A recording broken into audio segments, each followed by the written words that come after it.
I didn't get a chance to load my irises, but the irises are changing. So, and my horses look great. Absolutely. Cool. Yeah, I'm Cool. And you're thrilled. just using the Meta RX with those Actin boosts, right? Yep, just one bottle of Ozactin, and it's been distributed one big pump through three horses twice a day. And definitely they're better for it. Well, now we need to hear all about that. Y'all are just jumping right in. I know. So today we have Dr. Mark Depaolo. Dr. Mark Depaolo is like the Wild West of veterinary medicine. He's not afraid to hold his thoughts, or he is bold with his words. He floats the AVMA teeth with his ideas. And he's definitely an out of the box creative thinker and businessman, innovator. You do equine chiropractic, you do acupuncture, you do regular vet med, but you lean towards holistic and horse hair analysis testing. So you are a wealth of knowledge. You are a fan favorite, as you can see all the people hopping on board just to be rubbing shoulders, rubbing Zoom squares with you today. So thank you for being with us. Absolutely. Thank you for having me.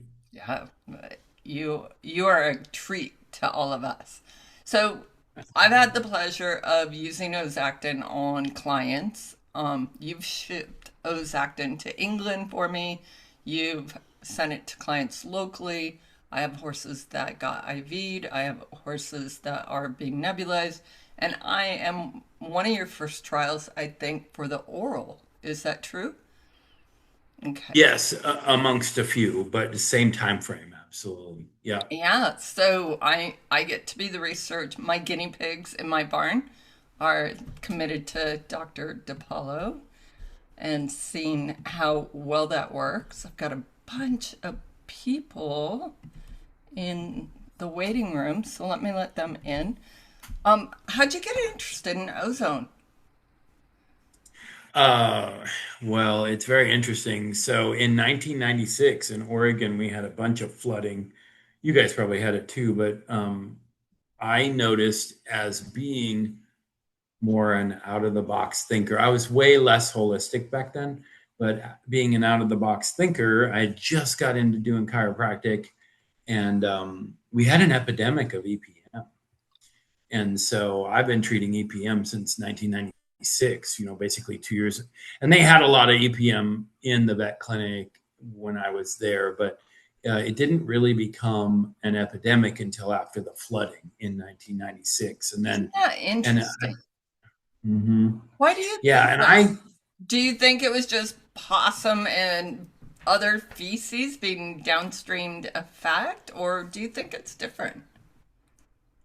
it could have been, I've never really 100% convinced my brain that that's what caused it. But Thank you. yes, I mean, I believe that anything that eats carrion carries it. So, rats, cats, rodents of any kind, birds, I Oh, think they all carry it. So I think our horses are exposed to it every day. Matter of fact, one of the things that I think about EPM, which we talked about before, that not a lot of veterinarians do, is it's not in and of itself the problem. It's the problem is that your horse's immune system is compromised enough that allows it to get EPM, EHV, cancer, all of those things. And so, and I the thought outside terrain. the box.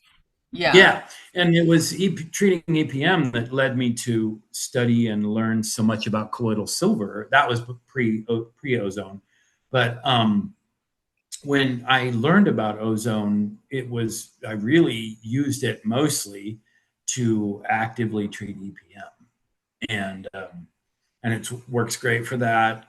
It works amazing for that. But honestly, regular ozone gas therapy, pardon my language, is a pain in the ass. You takes a long time. As soon as you start making it, the ozone's breaking down. You can do a minuscule amount of ozone uh, in like so. My partner with the Ozactin is a naturopath, and he did a bunch of IV just direct IV ozone gas on me during COVID. And then once we stumbled on, yeah, yeah. So we stayed open during COVID. So and I was very You're getting concerned about ozone giving. gas in the vein. You weren't getting like a blood infusion. No, straight into my vein, ozone gas. And so Dude, he you're as would. Western as it comes. Well, also, you're going to love this. I've had like 8 full horse-sized doses of Ozactin done on me before, and probably 3 or 4 of those were before we ever started putting it out for horses, because I wanted to know that it worked and I wanted to know it was safe. So I had Dr. Diamanda use whatever formula we were using at the time in me, which was great. And did Um, you run buck and play after that? Well, I always do anyway, but yeah, even more so after that. But no, so during COVID, I would take my temperature every day, and my temperature is 97.7. And if my temperature got above 97.9, I went and Dr. Diamanda treated me with DIV. And by the next day, my temperature was back to normal and I was back to work, and I never ever had COVID um, during that time period. I did get COVID later, but anyway, so the thing about it is that he would treat me until I started coughing, because ozone gas, when it comes out of your body, it comes out through the lungs and it's irritating to mucous membranes. And so, long story short, after we got into Ozactin, he said, "Look, when I was treating you with IV ozone gas, I was getting about 450 gamma, which evidently is like parts per million. And he said, I was getting you with about 450 gamma per treatment before you started coughing and I had to end the treatment." He says, if I just do 3 cc's of Ozactin, I can get 3,000 gamma in you. Wow. So Really? that's Because what, you know yeah. when I mixed your bottle in the Meta RX, I was like, how is this gonna work? Like I was super skeptical about it because I was like, this ratio doesn't make sense. That makes sense. So the cool thing about that is your horse is every 10 days, your horse is getting as much as a full IV injection of Ozactin Okay. in the ozonated in the Ozactin boost Can that we you're make giving. it So stronger? Can we make it stronger for them? no, No. we don't need to is the thing, right? Like, yes, we could 100% make it stronger, but we don't need to, right? Because you're seeing benefits with it, right? And Right. for horses that need more, then what we do is we IV them, or we nebulize them, or we do, rectal, we do enema or something like that to boost their levels higher to get started. Right? So Like if we're treating, do you rectal the Ozactin? we do, right? I don't, because I can IV it, but we do have people that do that. We have human uh, uh, people who are dealing with super inflammatory conditions like cancer that are using it as a rectal infusion. Absolutely. Yeah. Amazing. Yeah. Especially for prostate cancer, uterine cancer, ovarian cancer, those kind of things. Anything in that area is great. Now, would I prefer people can go get an IV injection and then do that also? Absolutely. Yeah. Yeah, if we can do that, that's just the best of all worlds, right? Like I have people now that are doing IV injections first, and then they're putting their horse on Meta RX and Ozactin Boost, and now treating topically for ring bone, severe arthritis, joint damage, um, uh, So all of wait, those. stop the train. How are you treating it topically? Like straight out of the Ozactin bottle or mixed in?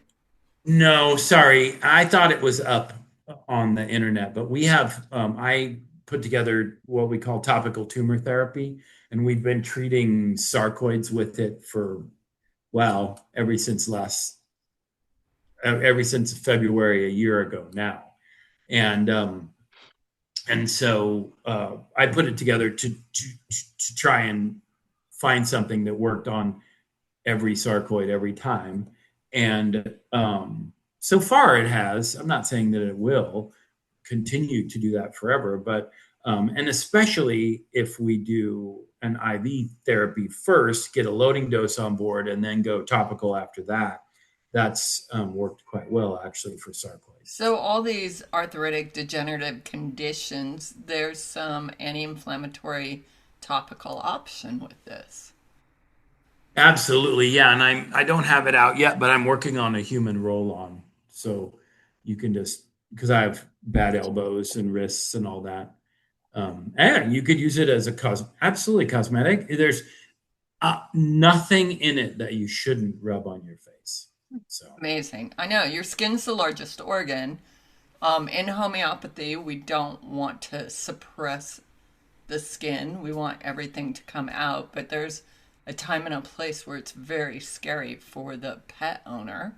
And so just using ozone, Dr. Jill makes a ozonated olive oil that I use in dogs' ears and on their skin, and it works great. But Ozactin might be a great option to have around. it's So just so much more concentrated. when will Really, that be available, Mark? the topical tumor therapy. Yeah. You could call my office and get it today. By the way, I can't stay on the whole thing, but I have followed you for years. I love you. We share similar clients, several that were on this group tonight. My name's Jessica Lynn. My company's Earth Song Ranch. And Oh, cool. Yeah. yeah, and we do a lot of things that you do. I'm a nutritionist. Dr. Fenton and I do chiropractic, acupuncture, homeopathy, and nutrition twice a month where I live. And I Cool. was mentored by Dr. Glenn Dupree and Dr. Gerald Wessner too. So, but yeah, I love everything you do because I believe it and I do the same. And you know, Awesome. Thank you. Jessica's the resource for no-sodes. Yeah, I have no sense. Oh, amazing. And you That's know what? Cool. We do a lot of my clients who are in heavy possum areas, we treat the possums and the horses, Ah, I and the like that. horses don't get the continuing EPM. Plus, we give them, probiotics and all that. But I also do bird baths in my area for West Nile.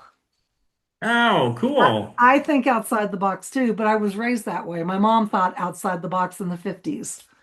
So, That's really yeah, but you do such amazing things, and I thank really you. respect You you. as well. Yeah. She's fangirling you. Yeah. Yeah, I am. But I Right gotta off go the down and bat. feed horses. I didn't even know you're on tonight. Oh, Oh, cool. we're here every Monday, Jessica. I know, but Just not the rock star of no, I'm Dr. not. I Depaolo. know, but I didn't know until I looked at Facebook because I'm not on the computer all day. I'm outside. I'm mixing herbs. I'm doing homeopathy. I And I would went, rather be oh no. outside. Yeah, me too. So I'm going to be going in a minute. But yeah, but the whole thing, Mark, too, like you said earlier, it all comes down to the immune system. And Yeah. horses are fed so much crap food and just stuff, and they can't get healthy no matter how hard they try. Yep. Hmm. Yeah, and especially with as many people are as brainwashed into believing that vaccines actually make them healthier.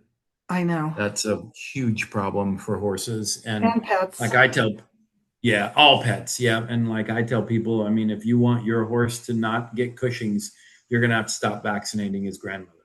Oh, yeah. You. Oh, Yeah, yeah. Well, and Jessica has nosodes for all those things too, Dr. Yeah. DePaulo. So Yeah. I don't know. I'm one of those people that I'm going to go that way instead of no vaccinations. Hi, Jessica. It's Mary. Thank Hi, you. my Mary. gosh.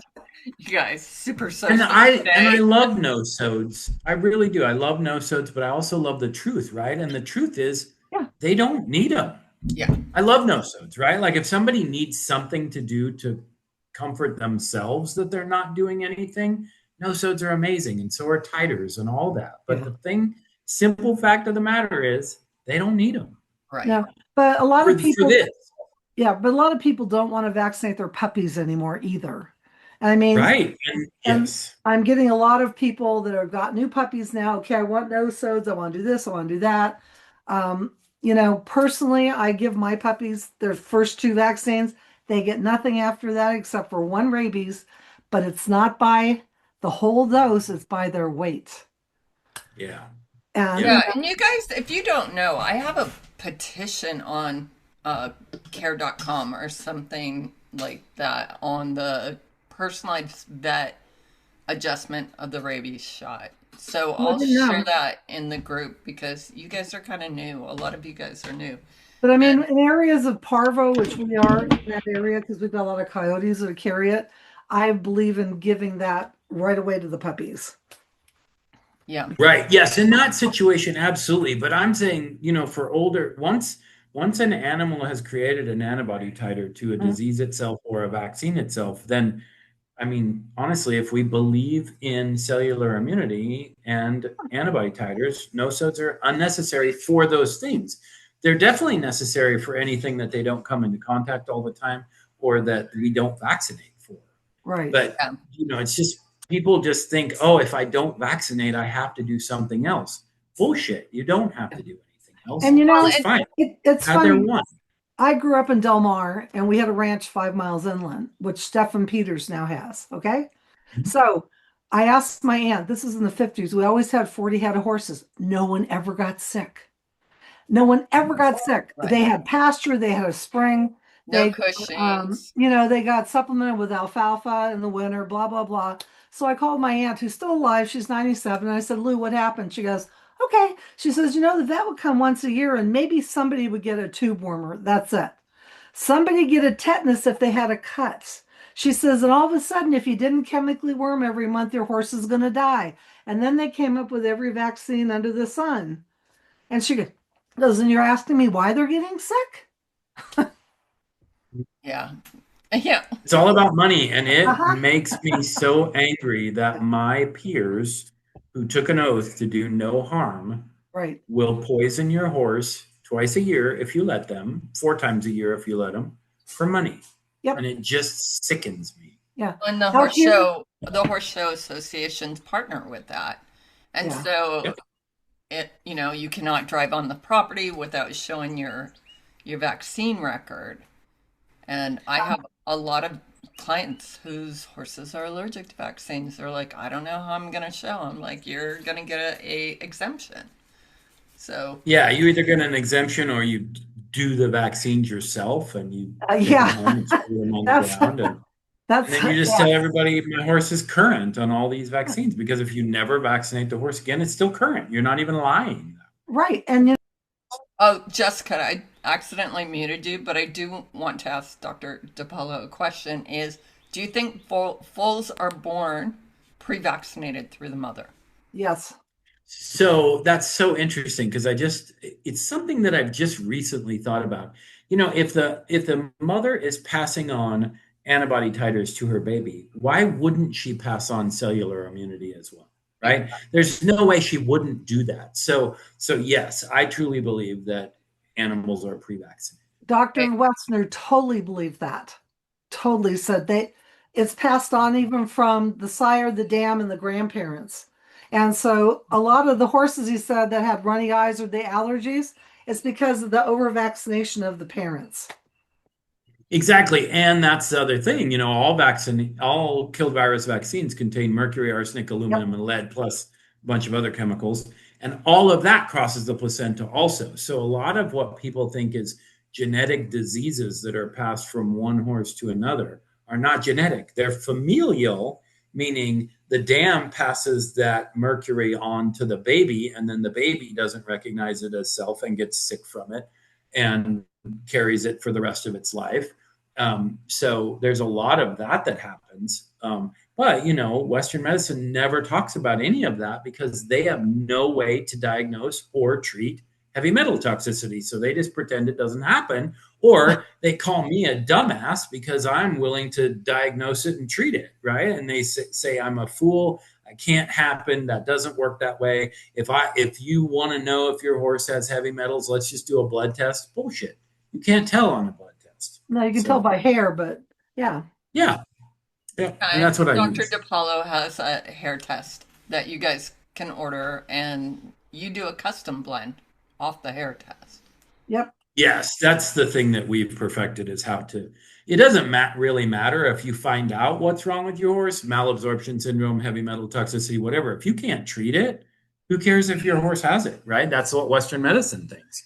Matter of fact, Western medicine loves the fact that your horses have a bunch of heavy metals because then they can treat them for all the disease and all the inflammatory issues that come because heavy metals are so inflammatory. So they get to prescribe drugs and meds and joint injections and kissing spine surgeries and all that bullshit that your horse wouldn't have Dude, if it didn't have so heavy metal toxicity. the kissing spine combo, we've gone round and round in this membership on that because I know that one veterinarian did extensive research on liver and kissing spine having a relationship. But I think the something else is damaging both the liver and the spine. So tell me, Heavy metals. heavy Yeah. metals. There you go. Yeah, the liver You're is like the this, most heavy important. metals. Yeah. The liver is the most important organ of detox. Second most important kidney. Third most important is skin. So does Ozactin purge heavy metals? So it's so interesting. My partner, Dr. Diamanda, went to South Carolina and spent some time with a lady up there, and they were doing human IV injections of Ozactin and horse IV injections of Ozactin. And she had a dark field microscope, and they would do before and after blood tests. And it was so intriguing to Dr. Diamanda that he's now purchased a dark field microscope. And he's doing it because he's a nerd like me. So he loves science and all that. But yes, I wasn't there. So all I know is what he's told me. And they truly believe that they could see heavy metals being purged into the bloodstream after Ozactin injections. I totally believe that. So Ozactin can kill just about anything: viral, fungal, bacterial, parasites, protozoas, heavy metal removal, reparative on destructive GI tracts and things like that, right? Is there something it can't do, and is it safe for pregnancy? It is safe for pregnancy. Yeah. Dr. D treats a lot of pregnant human females, and I've treated a lot of pregnant horses. And matter of fact, I had a lady contact me. She herself had been trying to get pregnant for months and had one Ozactin injection, and she was pregnant shortly after that. Now, could it have been coincidence? 100% could have been coincidence. But simple fact of the matter is they had been trying for quite some time, and the only thing that changed for her was an Ozactin injection. So I'm hoping that it'll be really beneficial because a lot of mares are hard to get bred. So that would be really cool. The cool thing about it is disease causes inflammation, and inflammation causes disease. So really anything that you want to treat is going to improve. Like I have people all the time that tell me, oh, I gave it to my 100% completely normal horse and he got better.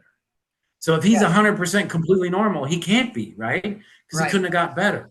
So, but again, we see these horses that are born with 1,000 milligrams in their body of lead, right? So we think that's normal for that horse, but that's not normal for that horse. 0 lead would be normal for that horse. But so we have lead. Heavy metals are one of the most inflammatory substances that we can have in our bodies. And so you get this baby, it's born, you think this thing's amazing, he's so athletic and all that. And they get a dose of Ozactin just as a preventative or what have you, and they get better. So they're not 100% normal, even when they're 100% normal. Yeah, I tell everybody, if you're going to be competing, just give it, because you're going to see a better version of your animal. And you spend so much money getting to the show, going to the trainer, purchase of the horse. Why not just give yourself the best shot possible, literally? So I have a bunch of stories about this, but I'll tell you one that I had from US because it's so quintessential for what you just said, puppy. But I had a lady call me. I was at US Nationals. She says, my 17-year-old gelding, she says, I always do his hocks before US just because I just think it's important to do that. And she says, I forgot this year. We're at the show. Is there time to still do his hocks? And I said, absolutely, there's still time. However, I normally adjust this horse. I normally acupuncture it. I said, why don't you just let me, I'll adjust it. I'll adjust him. I'll acupuncture him and I'll give him a dose of Ozactin. And then if, a couple days down the road, you're not feeling improvement, whatever, we can still do his hocks, right? Not me, because I don't do that, but we could have someone else do it. And so I never heard from her the whole horse show after that. I never had to redo the horse, nothing. She sends me a picture after US Nationals, and this horse is wearing like 5 rose garlands. So I called her. I'm like, what's the deal? She says he won everything. Says he's never felt better. I never had a problem with his hocks. And he said, and the last 3 years in a row, this horse has developed a cough while he's been at US Nationals, which I'm sure with veterinary treatment there was $3,000 or $4,000 to treat her horse for a cough there, because you don't want him to develop into bronchitis or pneumonia or what have you. So this lady saved probably about $4,000 off a $200 Ozactin injection and won everything. Her horse had never been better. She says, I will never do his hocks again before US. I will have you adjust him, acupuncture him, and do Ozactin with him at every horse show from now. That's amazing. So, that's so cool. I love that story. And I feel the same way. Why, I was a show horse trainer for years. It broke my heart to see horses go round and round with shod with all this corrective shoeing and all the injections, all the maintenance, and they're half crippled to win a blue ribbon. I'm like, this is stupid. I couldn't do it anymore. And most of them don't win blue ribbons. Most of them get yellow ribbons or no ribbons. But regardless, I totally get what you're saying. But, in Texas, there's a big thing now to treat your horse for EPM twice a year. Oh, and as a preventative. Yeah. As a preventative, right? Because EPM creeps up on them. So you lose 3 or 4 months of training before you realize your horse even has it. But the cool thing is, right, is we're using Ozactin to treat EPM. We treated 6 horses during the EHV, 7 actually, but one of them didn't get treated till later. But the 6 horses that we actively treated during the EHV outbreak, 2 of them were recumbent. Both of them were standing and nearly normal the next day. One of them was not recumbent, but terribly neurologic. And that horse, the owner told me, was nearly 100% normal the next day. We had 3 that were seropositive for EHV that got treated with Ozactin that were seronegative after treatment. So those that had no symptoms, but they were seropositive. So it worked quite well. Mary's like, I'm running through the bridle right now. I have to. I'm not on my forehand though, Poppy. So I'm sitting back. Dr. Depaolo, help me understand, is Ozactin, are you seeing different results than we saw with ozone? Because I have a guy here, EPM, did ozone treatments for the better part of 3-4 months during getting him through the first EPM, and he's relapsed. So is Ozactin doing something different than IV ozone? That's such a great question, because I am a big fan of this over gas. So that's a great question, and yes, it is. And I really think that the very simplest way to answer that question is yes. We're just able to do such a huge dose with it compared to what you can give IV with it. And plus, gas only lasts for so long, and you have it captured in a liquid solution that keeps it active and travels through the body better. Yeah, the Japanese have been studying Ozactin since the 90s. The first time somebody ozonated glycerin was actually 100 years ago. A doctor did it. What? And he was treating his patient. Yeah, it's been around for 100 years. How'd they called it glycozone. Like go out with lightning and they just captured it? My partner, Dr. Diamanda, he knows because he read this whole book, and that book's very hard to read, and so I haven't read it. But Ben Franklin did Ozactin. Yeah, I don't know how he did it, but there was a doctor doing it, and he was successfully treating a lot of things.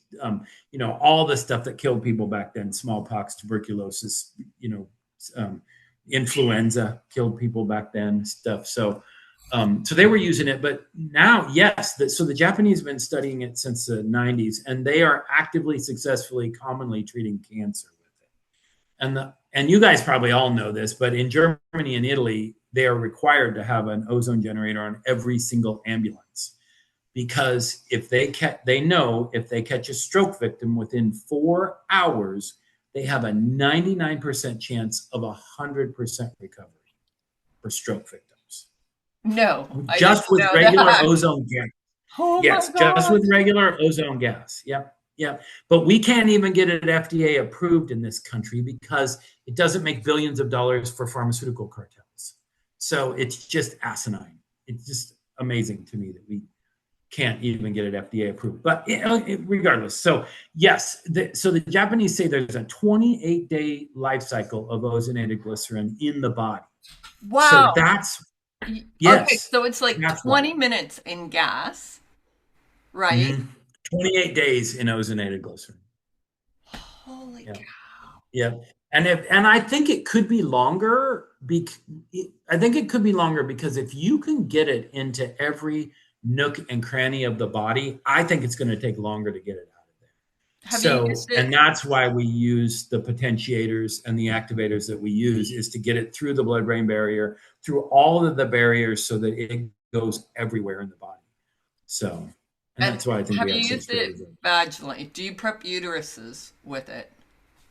So I have not, right? And because I don't do any of that type of medicine, but Dr. Diamanda has, and he's recommended it, and he's prescribed it.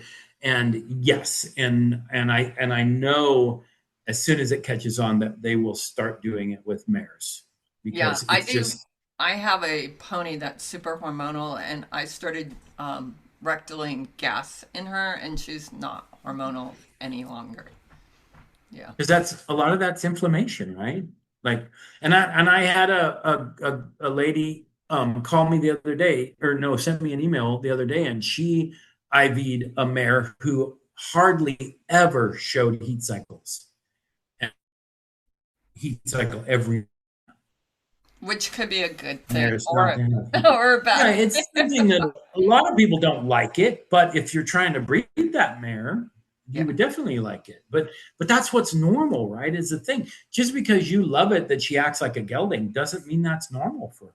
Right. Well, So and I laugh at yeah. the Chinese herbs because they are hormone balancers. So I have all these high-powered clients that got Chinese herbs from their equine acupuncturist. And I'm like, that's going to stimulate their hormones, right? And they're like, what?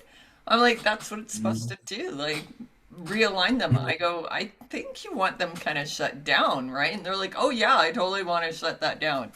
And so, yeah, people don't realize that. It's fun. Yeah. So I'm so impressed. I had no idea. Do you ever see a Hertz reaction?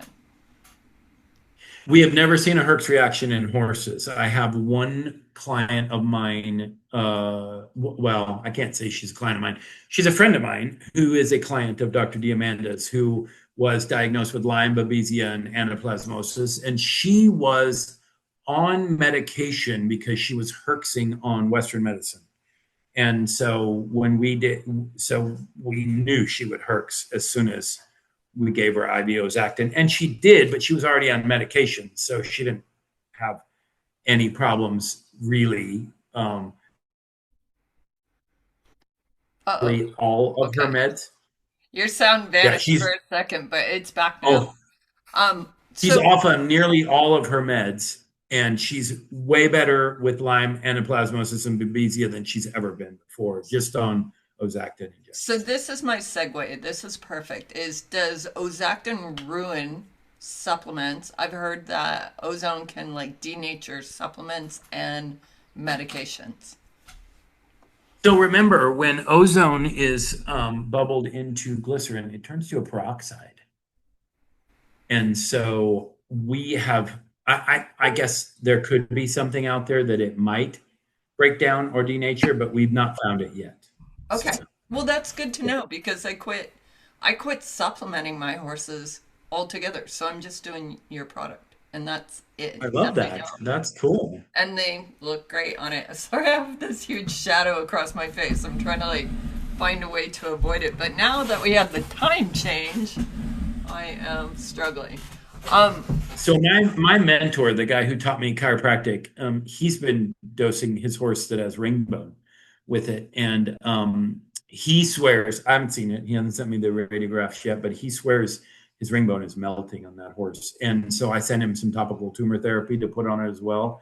And again, he hasn't had it for very long, so I haven't heard any updates on that. But he also he and one of his clients also swear that their horses eat a third as much out of the bucket as they did before. I didn't hear anything about hay, but the guy who my mentor gave some injections to his horses, he said they were feeding, they would feed alfalfa pellets 3 times a day, and their horses would leave one of those um, feedings alone now. So they're processing feed better on Ozactin. Well, that makes I believe sense that's because it probably cures leaky gut dysbiosis. I would think so, yeah. We don't have science Yeah, on it'd that. be really cool to do all of these studies, but y'all are keeping me busy enough that I can't do those things. So You need a research person. Could I ask a quick that would question be when I great. gotta go, Poppy? Yes, please, Jessica. I have a 32-year-old Minnie who has severe arthritis in her right fetlock front. What would I do to give that to her? Well, so here's what I would do if money was no object, right? I would do at least one IV injection with that horse, and then I would start because we've had phenomenal. This is what Poppy's horses are on, and I've Right. actually had dogs that did better on Canine Meta RX with Ozactin Boost orally than they were doing on every other day Ozactin injections. So, not that I want people to not feel like they should do injections, but it's really cool that we're getting great results with all forms of this. But so, if I had a horse like, Uh-oh. We You're just stuck. lost you. oh, me, Okay, you're back. What is up with that? okay, it's probably I'm on my hotspot on my phone, so it's probably that. Oh, that's it. Sorry. Um, so I would do at least one IV injection to just as a loading dose, and then I would put that horse on daily anti-inflammatory, which would be the Meta RX with Ozactin Boost, and then I would at least until we got it under control, I would be treating that thing every other day, at least, if not every day, with topical tumor therapy. And it has tumor in the name, but you can use it for anything that you want to treat topically. Is that on your website? Because I didn't see it. It's not yet. No, I thought it was, and it's not yet. So And th I bet it'll be up tomorrow or the next day. They took pictures of it today, and so they're working on getting it yeah, up there. this is But you not can a call and get it. okay. This is not a mini we can give an injection to. Let me tell you. Oh, I have okay. So kids then where I would definitely do the Meta RX and Ozactin Boost. Those are both on my website, and yeah. then the only thing that you won't find there, but you can order is topical tumor therapy. Okay, if I call tomorrow, Uh, you might be there. Well, if you office. call tomorrow, what? If I call your office tomorrow.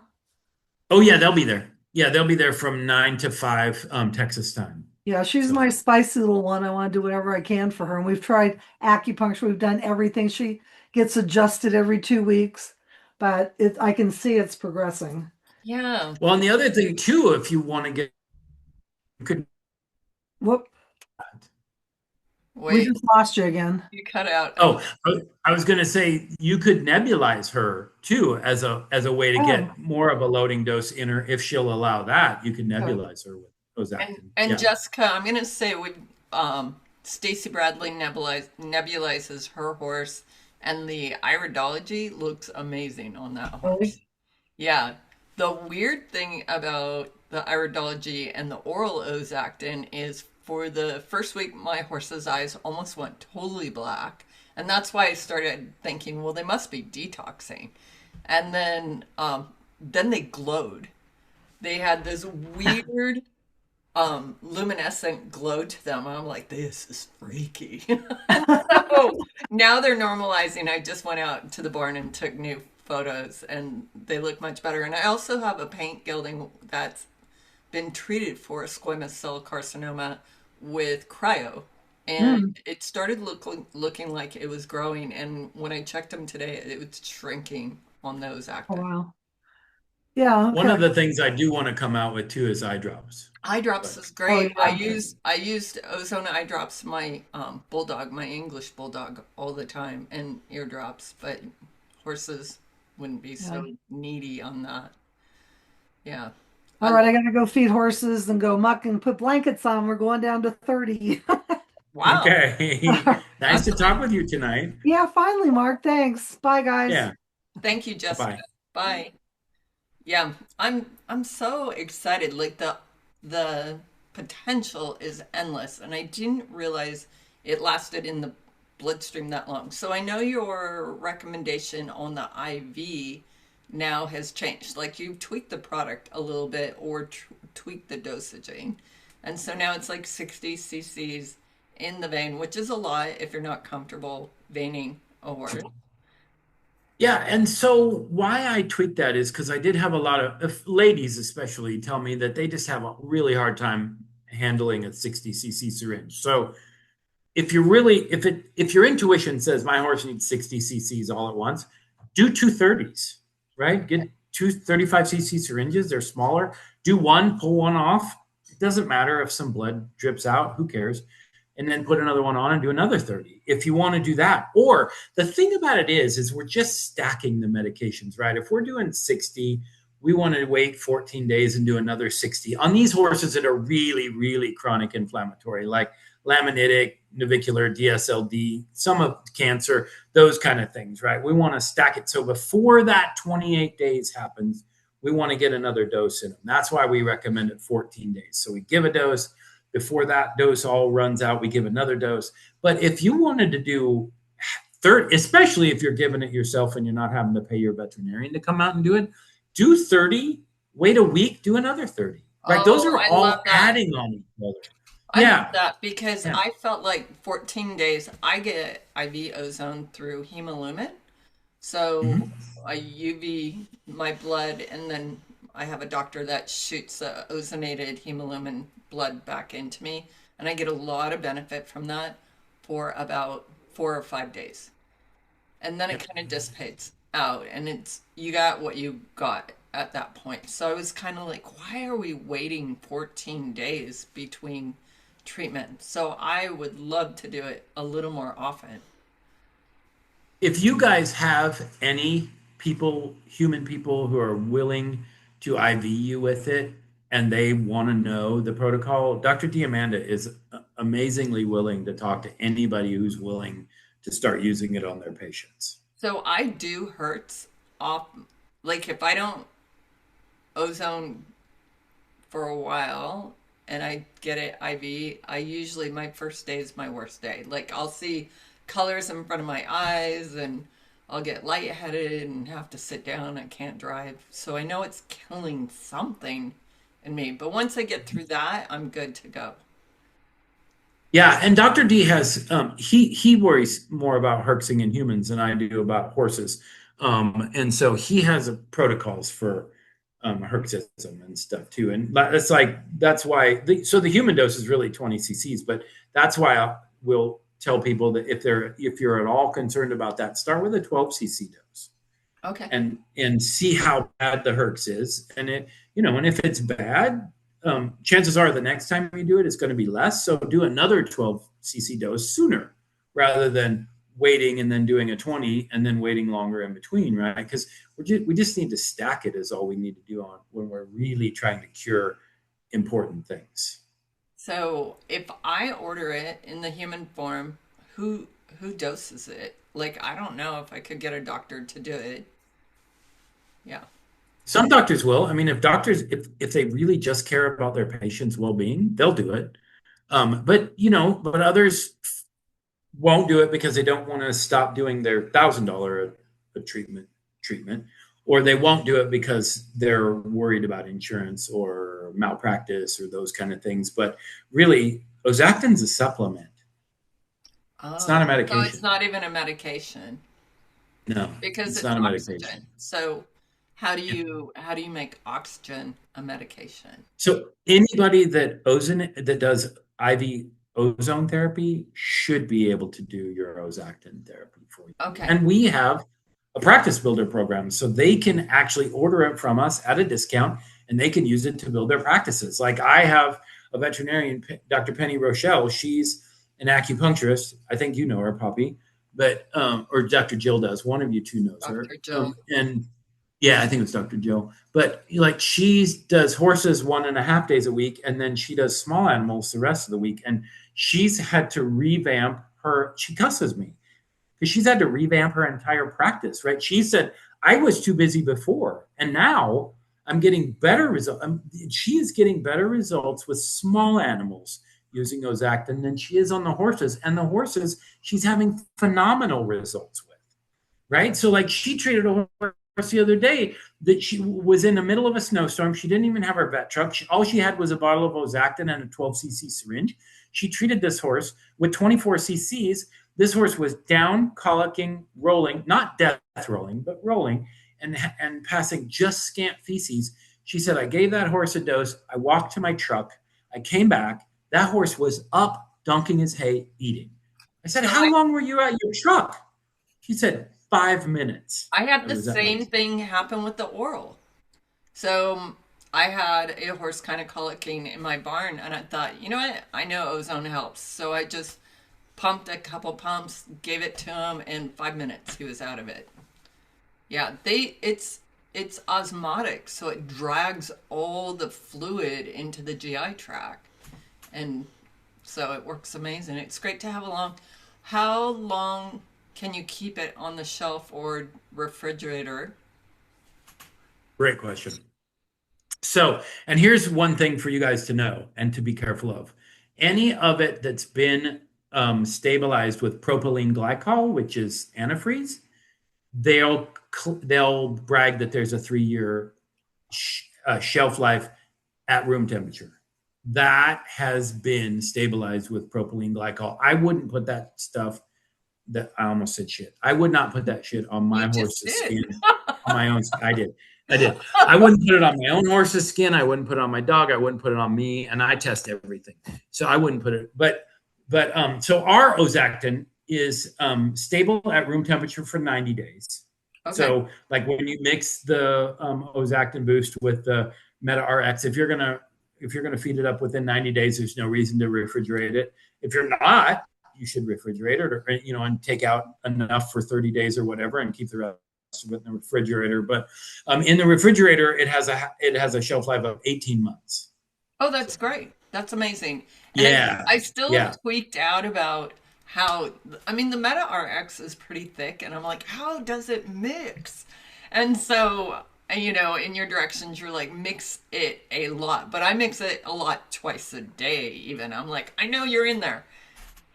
Yeah, shake it before you dose it too.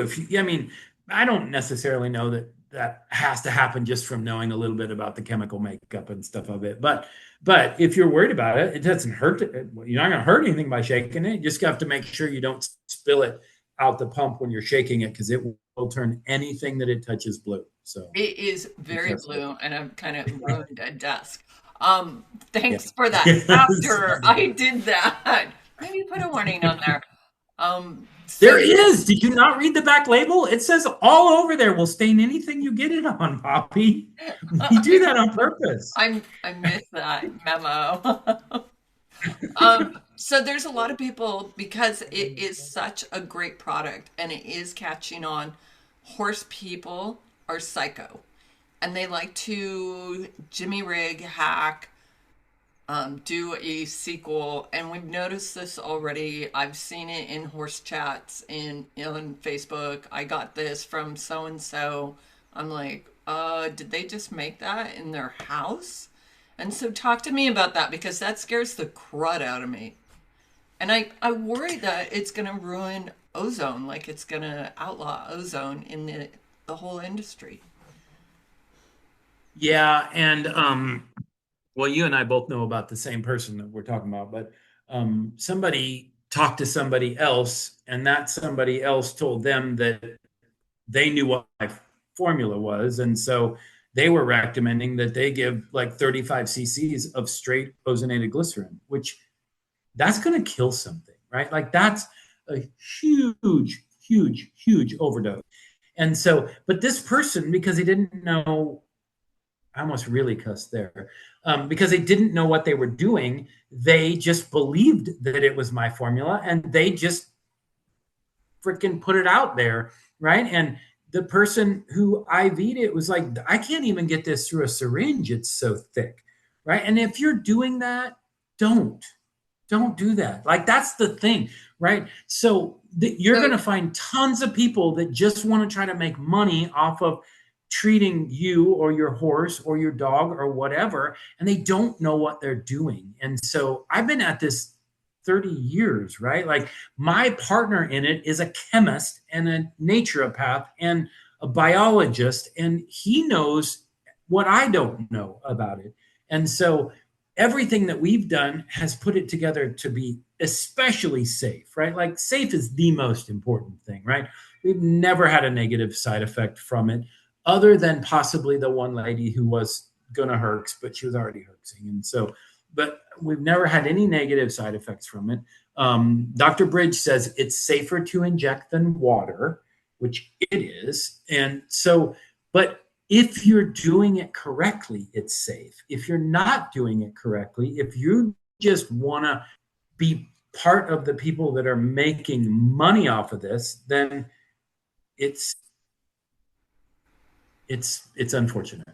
Well, and we don't know. I mean, ozone sterilizes itself, but we don't know the safe handling. Like you guys, the reason why I reached out to him is somebody from an EPM group reached out to me and said, I was IVing my horse with O3G, and I go, and she goes, man, it is so thick. I hated doing it. And I'm like, oh, it shouldn't be thick like that. And she's like, yeah, the gal who made it for me. I'm like, whoa, who's making this? And so I had to like backtrack. And it was a person that used to be a client of mine when they lived in California. So I was like, I'm going to talk to her, but don't do it again. Like, just don't do this. And so, like, we've got to get the word out that you guys want to go through a reputable company, not a homemade brew, and not IVing homemade stuff. Please don't do that. That's terrifying. You're putting your horse's life and your dog or yourself at risk. Well, and especially one of the most expensive things about making ozonated glycerin is that if you want it to be safe for IVs, you have to use medical oxygen, which takes a prescription, and it's super expensive. And most of these ozone generators will not hold up to making to running them long enough to actually create complete saturation of the ozonated glycerin, right? And I'll guarantee you that's one of the reasons why ours works so well is we are getting complete saturation of it. And so if they're using an oxygen concentrator and they're running it for long enough to get even enough saturation to make a difference, there is going to be some nitrogen in that. And you do not want to inject nitrogen IV in anything. So, I mean, I don't think it's going to cause any problem, even if you put it on and slather it with DMSO on the skin. But if you're giving it IV or you're nebulizing it, that is not a good situation. It's terrifying. And I've seen it twice now that people are doing their own home remedies. And I was like, how long are you bubbling that? And do you have a machine for that? And they're like, yeah, we just let it run for like 4 days or something. I'm just like, this sounds so sketchy. Like, I have a machine. I have a bubbler. I think my barn would burn down if I like ran that for 7 days or something. And I would go through tanks and tanks and tanks of medical oxygen. Like, I'd rather just buy it. Well, and when you think about it, ours is more expensive, but it's formulated to be safe and it's formulated to be very, very effective. Plus, we take the time and the extra to activate it and potentiate it and do all of those things that nobody else is doing, right? And so, when you're talking, and when I originally formulated it, I formulated it to be a 35 cc dose, right? And 35 cc dose is plenty. I mean, that we've cured EPM with, we've treated EPM with that. We've had great results with a lot of stuff, right? The only reason I went to doing 60 cc's is because a lot of times with people, if you do 35 cc's and it doesn't work, they're just going to assume it doesn't work, right?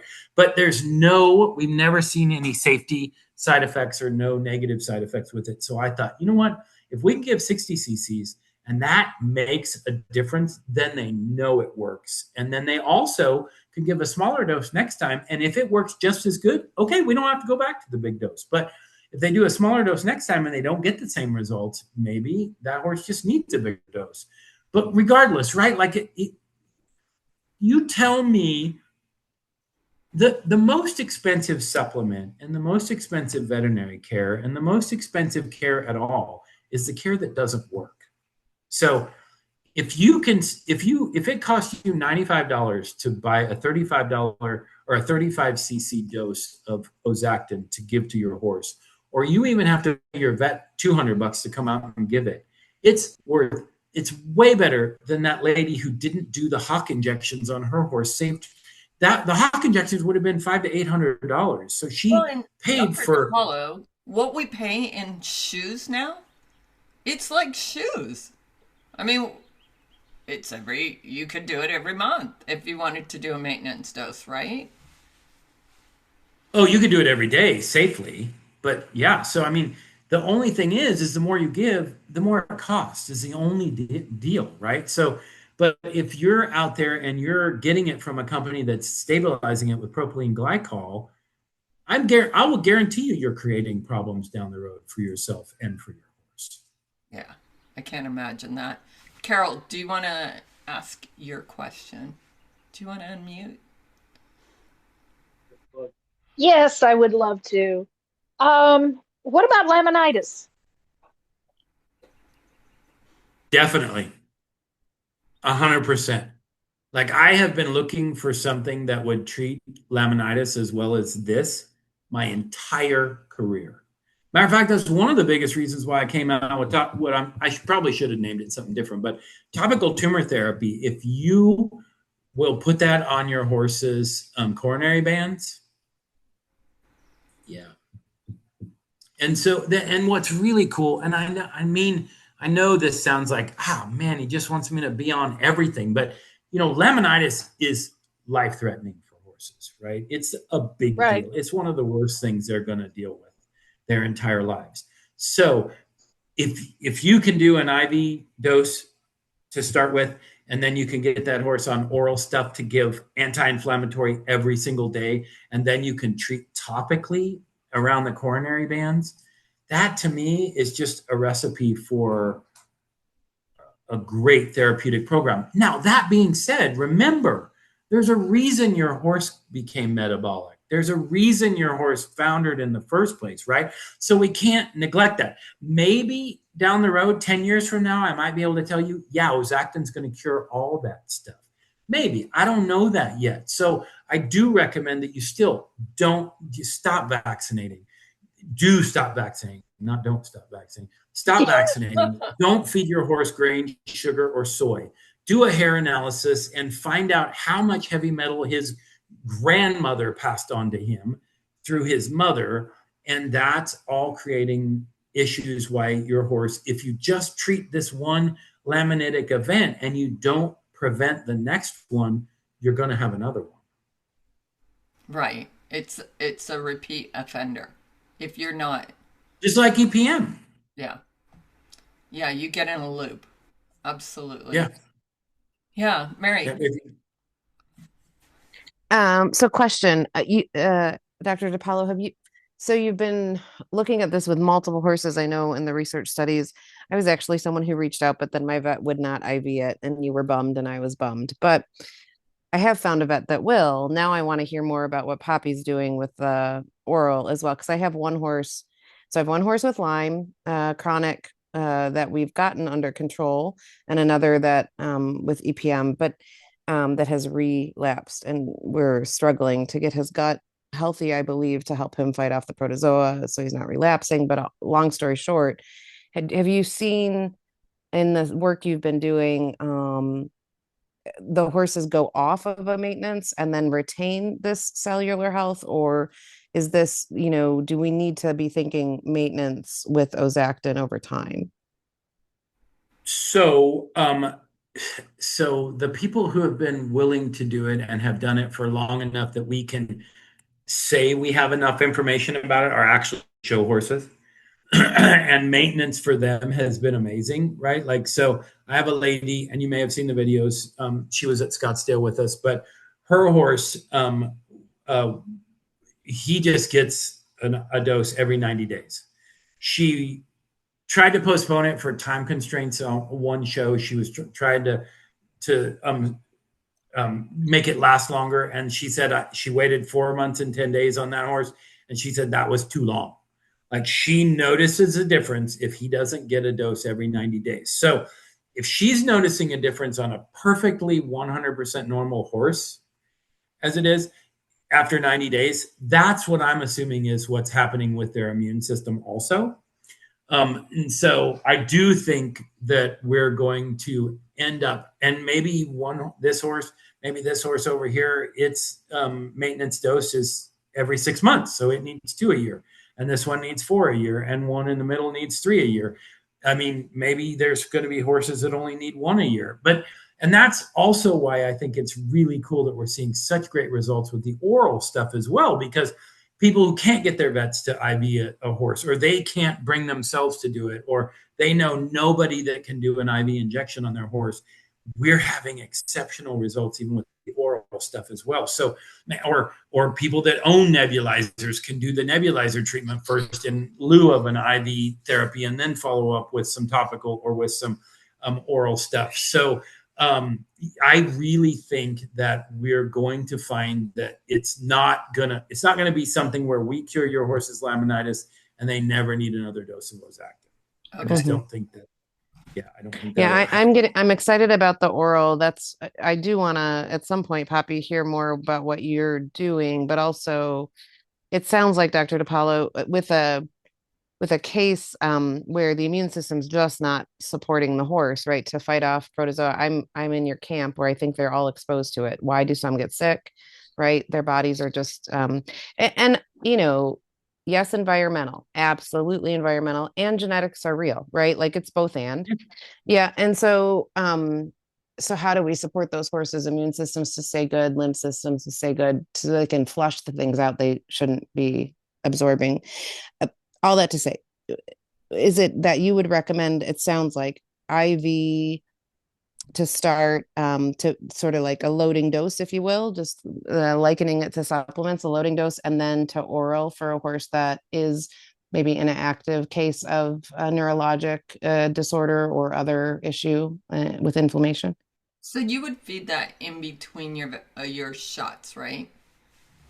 I would, just because you guys spend so much money trying to treat these EPM horses and having relapses, and especially if you use stupid shit like Marquis and stuff like that. If you guys love Marquis, I apologize. I just have never had really good results with them. And $800 to $1,200 for something that we used to get from Canada for $21 a month is just asinine to me. So I'm not a fan of it. I don't like it. It usually takes at least 2 rounds of it before you see a benefit anyway. I will tell you that I've had people that we've treated their APM horses that were being actively ridden or trained or whatever. And I've had one that had a 60% improvement overnight. And I had one that had a 90% improvement overnight. So it's not going to take very long before you guys see a difference. And then we had all those EHV horses that were neurologically incredibly better in 24 hours. So it's not going to take very long before and before I even recommend you ever give a second dose, you're going to know if that first dose worked. And the other super cool thing about this is, yes, you're treating the EPM, but you're also treating the joints, the tendons, the ligaments, the mitochondria, the blood-brain barrier, the spinal cord. You're treating the eyeball. You're treating all of that stuff while you're killing EPM. So what I love about this is these people in Texas that, treat horses twice a year for EPM, whether they need it or not, they won't have to do that anymore, right? If they're treating their horse every 3 months or so because they're going to horse shows, or they just say, okay, my horse is getting a dose before every horse show. Those people, and we don't know this yet, we haven't been doing it for long enough, but I am convinced that those people are never going to have to treat those horses for EPM again. As a And preventative, yeah. yeah, to prevent it. And they're not using something that's totally trashing that horse's liver and kidneys and skin when it's coming out, because we're not using anything that is an actual drug or medicine. So I it's noticed just I so noticed cool. that sarcocystic neurona spikes at 100 degrees or high 90s in California. So if I know we're going to have a triple digit, I should start pounding that. And you know that stuff is totally safe. Meta RX is totally safe. I take as much as your horses get every single day, Poppy, because I want, if anybody ever calls me and says, "Oh, my horse overdosed on your stuff," or "My horse got sick on your Meta RX Ozactin boost," I can say, "No. Look, I'm 10 times lighter than your horse, and I take the same amount as your horse gets every day. There's no way that stuff made your horse sick. You Other know, things could, sure. But so you want to, you know it's going to get hot, double that stuff. thank Do 4 pumps a day. If it's same with colloidal silver, right? Like if you're giving it and you know your horse is exposed, double it. You're not going to hurt anything. I don't want your horse to be on colloidal silver long term if it doesn't, because I really feel like colloidal silver just treats infections. There's people who will tell you, oh, it treats arthritis and everything else. I don't believe that. I believe it kills one-celled organisms. That's it. right. So So would you mix the two under an infection type situation? Are they compatible, or do you not? colloidal silver and Ozactin. Yes. So Look at as you. soon as That's so the secret sauce. yeah, no, they're completely compatible. I won't give that secret away yet. I'll just, because there's liable to be people on here watching who are going to try to make ozonated glycerin. So I'm not going to give that secret away. But yes, if you want to mix Meta RX, colloidal silver, Ozactin, you can certainly do that. If you just want to put it in the same feed bowl, you could do it. They're not going to cancel each other out. They're going to work synergistically, because if you decrease the inflammation in the body, you're going to get whatever is going to go kill those one-celled organisms into those areas way better. Because what happens in horses that have EPM, most of their clinical symptoms are inflammation of the spinal cord.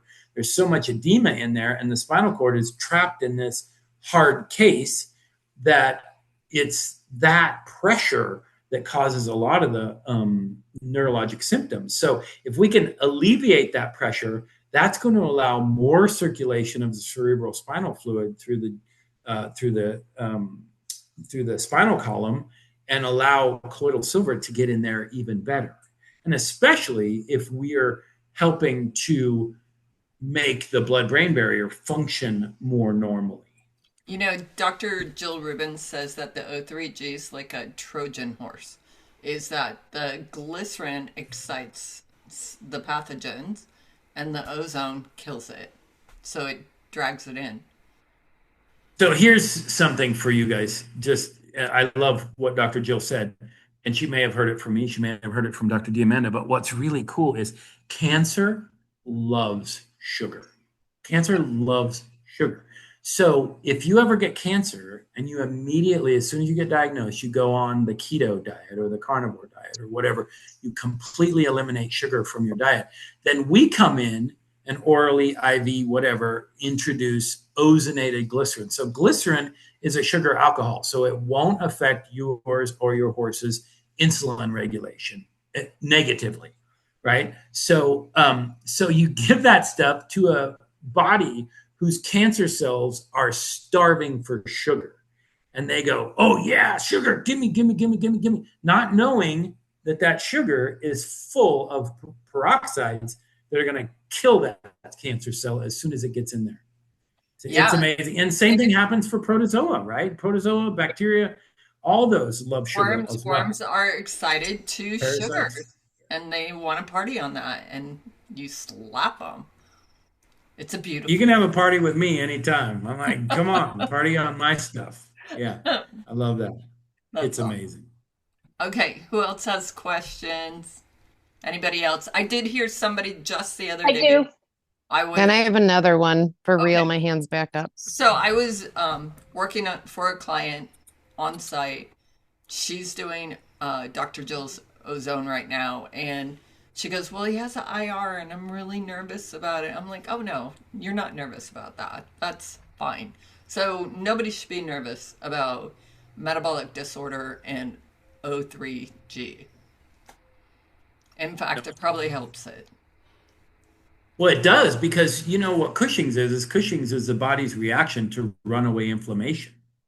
And having That's why yeah, well, that's what's causing the inflammation, right? So the adrenal gland is just turned on all the time. It's just maxed out all the time, trying to create enough anti-inflammatory to decrease the inflammation, and that's what causes Cushing's, right? So if we can go in with something that decreases or eliminates inflammation, theoretically, we can turn the adrenal glands off. well, and shrink the pituitary gland. Yeah, So the pituitary gland is only hyperactive or hypertrophying because it's being asked to create all of these hormone. um, the hormones that are acting on the adrenal glands. Yeah. Okay, that's cool. Okay, you guys, I see a bunch of you with your hands up. How are you doing, Dr. Depaolo? You want to hang out and This answer a is few more questions? yeah. This is my bully pulpit. I love this. We could talk about this. How long you guys got? We're here I'll for talk all it. night. Yeah. I got my water. We're good. And I'm not colicking, so that's awesome. Good. And Yeah, Brody's Good. put away, I think I heard you say. he's sleeping. He's like all sacked out there. Oh, Probably, you know, we make human Meta RX and Ozactin Boost, right? I have not tried it. What makes it blue? Am I going to turn Methylene blue? blue. Methylene blue. No, Oh, you won't turn blue. It's I methylene take blue, methylene right? blue. Yeah. Yeah. When you take methylene blue in the combination of hyaluronic acid, aloe, and apple cider vinegar and other stuff that I put in Meta RX, you will get so much more out of the methylene blue you're taking that Dude, it's phenomenal. Yeah. I didn't That's what know that makes it was blue. methylene blue. Oh my gosh. I've always wondered if I could give methylene blue to my animals. Well, now I am. Yeah, we make it for canines too. It's not out on the website yet, but you can buy human Meta RX and mix the Ozactin Boost with it and give it to yourself and your dogs also. Okay. Matter And of fact, I had a lady that had a dog that was non-weight bearing on a front leg, and she is an ex-vet tech, and so she was IVing Ozactin, and her dog did better on Meta RX and Ozactin Boost than it did on the IV wow, injections. that's so fascinating. Well, it's definitely a mitochondrial stimulator and reparative. And that's why I take it, but I can't take it at night. Like I'll buzz all night long if I take at Well, just do two methylene. pumps in the morning then. You Okay. can do I think you absorb a little bit more. You had talked about this or you'd posed this question to me in the email, but you can absorb a bit more if you do it twice a day because there's only a certain number of receptors in our GI tract and everything. So we're only going to get a certain number of milligrams of anything we take. And so if you take it twice a day, you're going to absorb a little bit more than if you take it once a day. But if you're taking it once a day, you're getting close enough. Yeah, and so I have three horses on it. One's a wobbler, and he was looking really bad. I was like, time to send him home. And he's trotting around and cantering around the pen now. So, thank you. All right, Mary and Carol, which one? Oh, and Stacy. Carol, you can go first because I've already asked a couple. Well, and Okay. Stacy hasn't. You guys Well, give let Stacy Stacy a go chance. first then. Stacy's the client of Dr. DePaulo's. Yes. Do you want to unmute? There you go. Okay. Okay. Well, I'll start out with a big thank you. My horse has been getting treated for a cough, among other things, since 2015 was the first time he's been out or was treated. The vet / chiropractor came on Saturday, and he's, knock on wood, he's not been coughing for the last couple of months. And I have not been as diligent as I should be with the Ozactin because I wasn't 100% clear with it. And then I had other problems with the machine. So you're nebulizing it. My nebulizer and getting some parts for it and whatnot, but it's made a huge difference for him. One of my questions is, I had horsehair analysis on him, and then just recently my second gelding. How long should they be on the horsehair analysis blend before you recheck them? And how long before you get results or changes?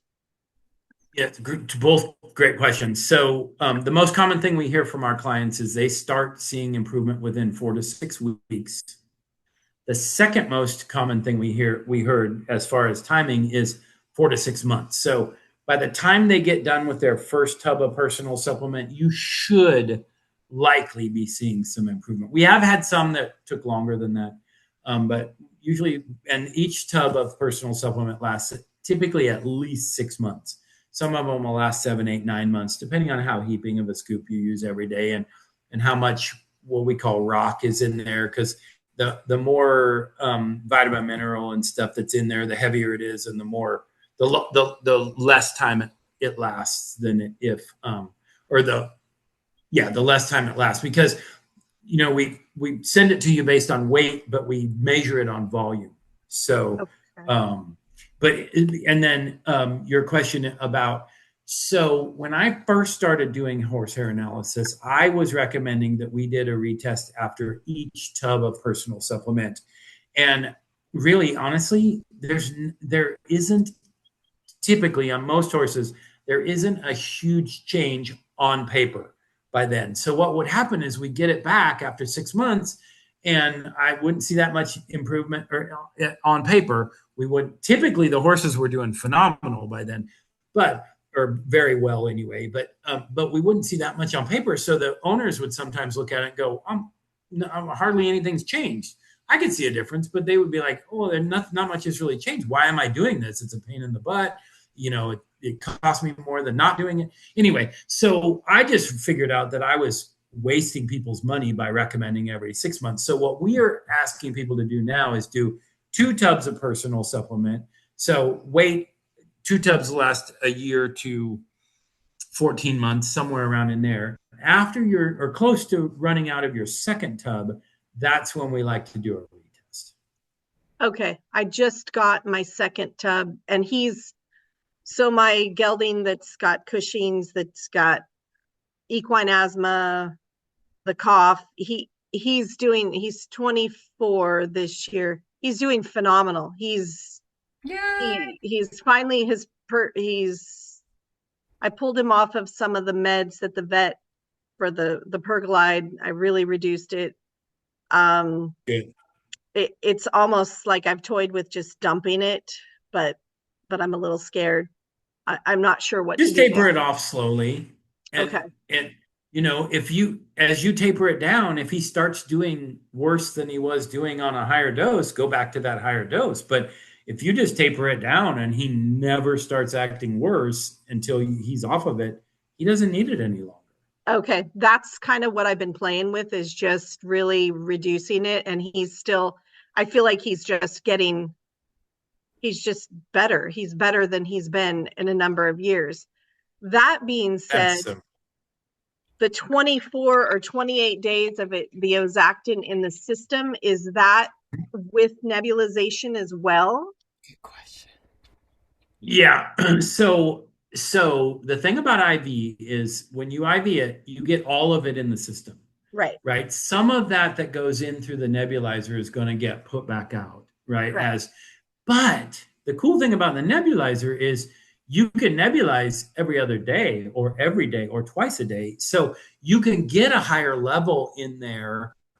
It just takes a little bit longer to do it. Right. And so I truly believe that, yes, when you're just getting little particles of Ozactin in through the nebulizer as opposed to a big bolus of liquid. And so it's going to last 28 days also. It might just take you a few more days to get it in. And like oral, oral is going to take 10 days of dosing before you get the full amount as what you would get from one 35 cc dose IV. So, but it should last just as long. So Okay. I'm an asthmatic. Should I be nebulizing your product on my I face? can't believe you aren't already, Poppy. Yes, you should be. It is, and I I know would it's going to love to sound quit too good to using be my true. asthma inhaler because even Yeah. my dentist was like, "How often do you hit that thing?" I'm like, "When I work out."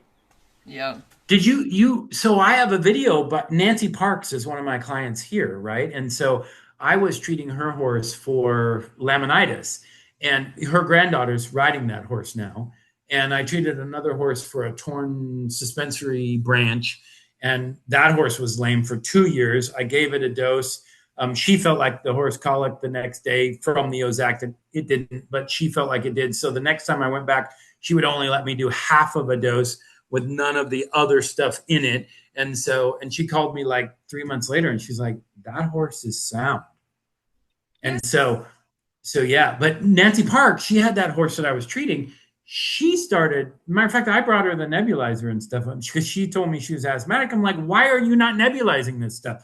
And so she nebulized it. She got off her rescue inhaler and her other inhaler. So she was off like 3 out of the 5 meds they had her on within a week. Okay, I'm calling the office tomorrow. Poppy, you're very stubborn, if nothing else. Oh, That's great. stop. I didn't think about it. I didn't think about it. And I didn't realize you were doing methylene blue on all the animals. I'm like, dude, why am I not doing that? But I wouldn't I had be. a It doctor. works so good on humans, Well, and right? that explains why my horses are so animated because it's like meth sometimes. It's not really meth, but they feel darn good. So, Mary or Carol. Carol's next. Oh, Oh, were you done or not no, yet? not quite yet. So Okay.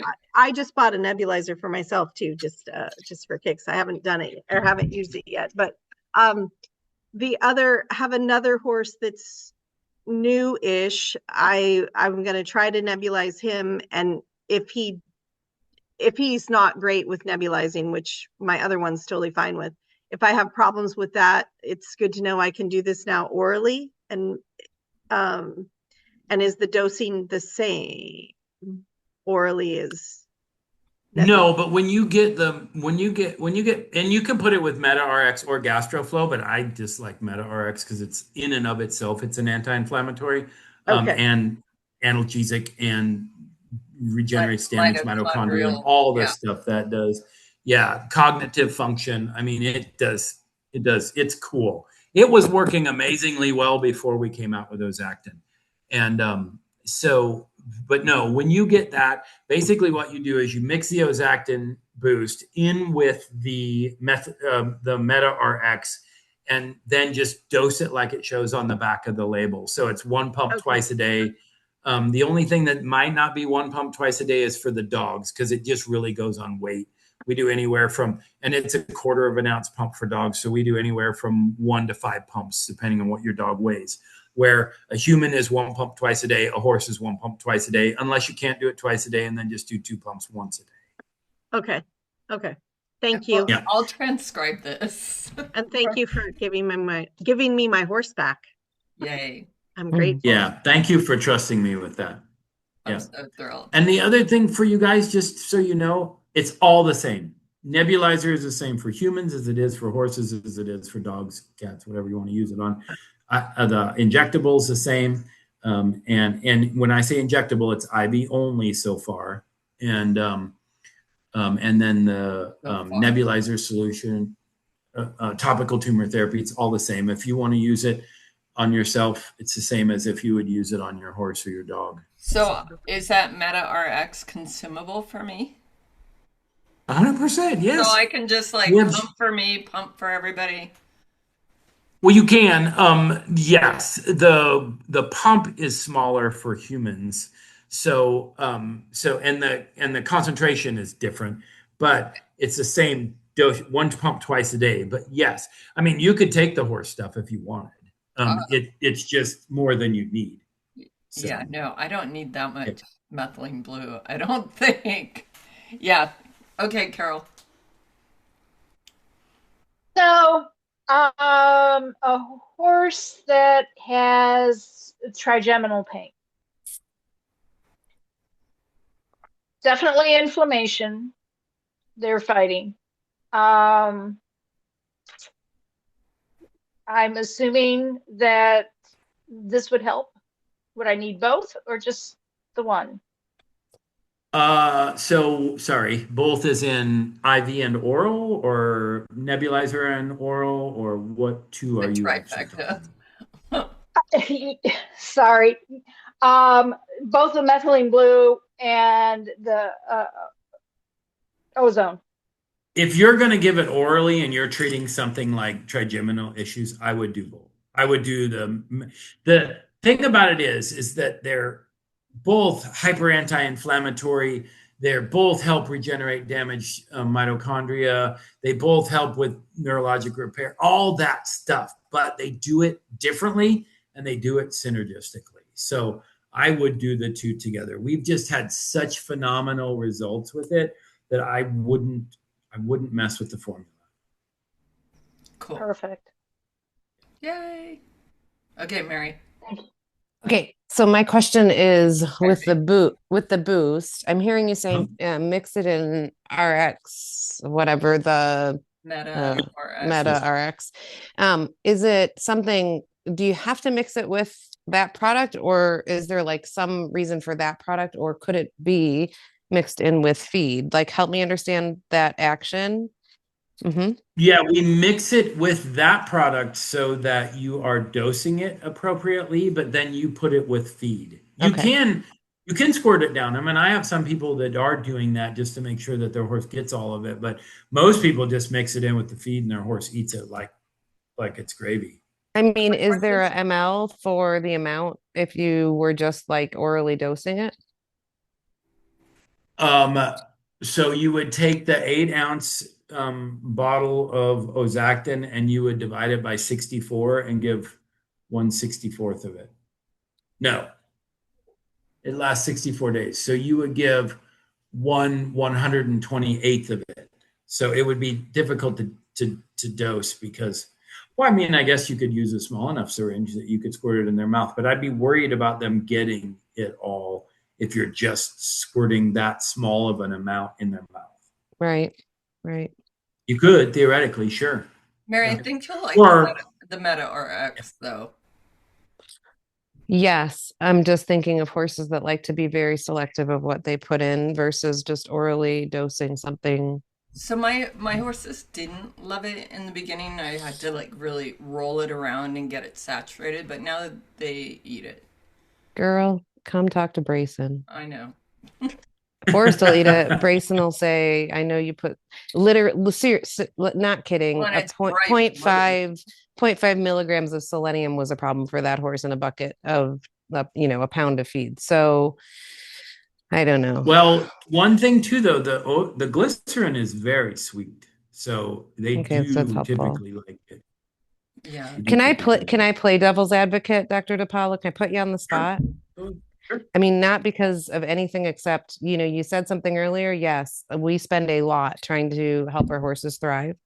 And I'm just trying to find the right path for my boys, especially my youngest, who this has just been a long, long journey of years. And so saying all that, like, so can because if I'm gonna play devil's advocate, the effect that the DMSO has with the ozone, like what's doing what, and is the DMSO, obviously that's a great anti-inflammatory as well, right? Is that playing a huge part in this? I just have to ask it because honestly, yeah, honestly, thousands and No, thousands and thousands of dollars down the drain. So it's not playing a big role in it because if hmm, DMSO would do what Ozactin would do, yeah, all of these horses that get IV'd or jugged with huge doses of DMSO wouldn't have laminitis or metabolic symptoms or neurologic true. disease or any of that, right? Like that is an anti-inflammatory, Hmm. but I don't use in our product near as much as what you would get jugged into your horse.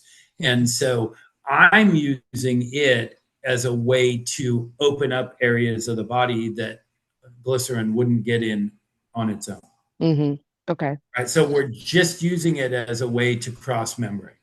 To So carry. it's Okay. not a huge amount. It is an active ingredient, absolutely, but it's not a necessary ingredient for the ozonated glycerin to work. It just is the way that we're delivering it to more areas of the body. Perfect. Thank you for that. That's a great conversation point with folks that might be asking me the same question when I think about it. Right. Thank you. Yeah. And I've had clients so resistant to using it and because it's not FDA approved and they're like, my vet says it's a bunch of bull. I'm like, oxygen's good for everyone. Like, let's be real. Oxygen's your friend.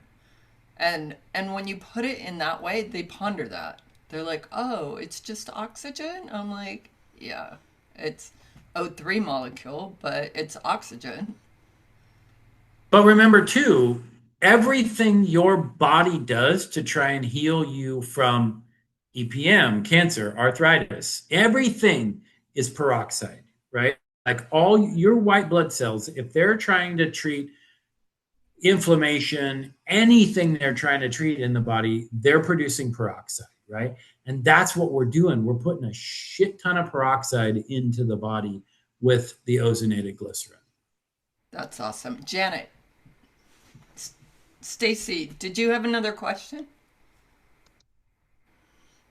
I just wanted to know how long you've been using the ozonated glycerin, Poppy. Like, how long have you been doing the oral? With Depaolo's product, I think 15 days, maybe Okay. 20 at this point, because you were Okay. at Scottsdale when you sent Okay. it to me. Um, so 3 weeks. Okay. I was just curious. Thank you. Yeah, I'll say the first week I was like, I don't know. And then it kicked in.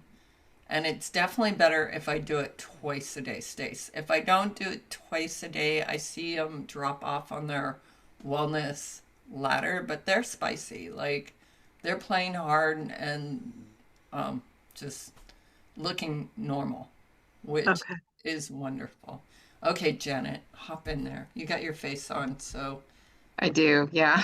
Okay, a couple of questions. So I'm just looking at the website and trying to understand exactly how it's all used, but I have two older dogs, one of which is 16, weak rear end, no other major symptoms. He's just got a really weak rear end. I have another female that's 13. These are dogs that is no longer getting up on her own. If I get her up, she can walk. She's just not getting up on her own anymore. Plus, I have a horse who Poppy knows a lot about because I've been dealing with a lot of issues with her. But so if I research the website and as I'm looking at it, during this talk, there's a human version and there is a horse version. I don't see a canine version. But if I wanted to use it for me and I want to use it for my dogs and I want to use it for my horse, I don't want to have to buy 3 separate sets of product. So how does that all The work if human I and just bought the equine one? So, the human and the canine are the same. So I would Okay. recommend you get one for you and your dog. The only difference between the human and the canine is the pump, Okay. right? And that's the reason that we sell it is different because the canine has a 1/4 ounce pump and the human has a 1/2 ounce. It has a 1 ounce pump, but it has a 1/2 ounce shield on it. So if you buy the canine stuff and just know that you're going to take 2 pumps twice a day and your dog's going to get 1 to 5 pumps depending on what it weighs, then that solves that problem. And then the horse one has a full 1 ounce pump that you're going to do 1 pump twice a day, and the concentration's a little bit different on that. So I would recommend that you get one for your horse, you get one for you and one for your dog with the canine pump, and just know you're doing 2 pumps of the canine pump.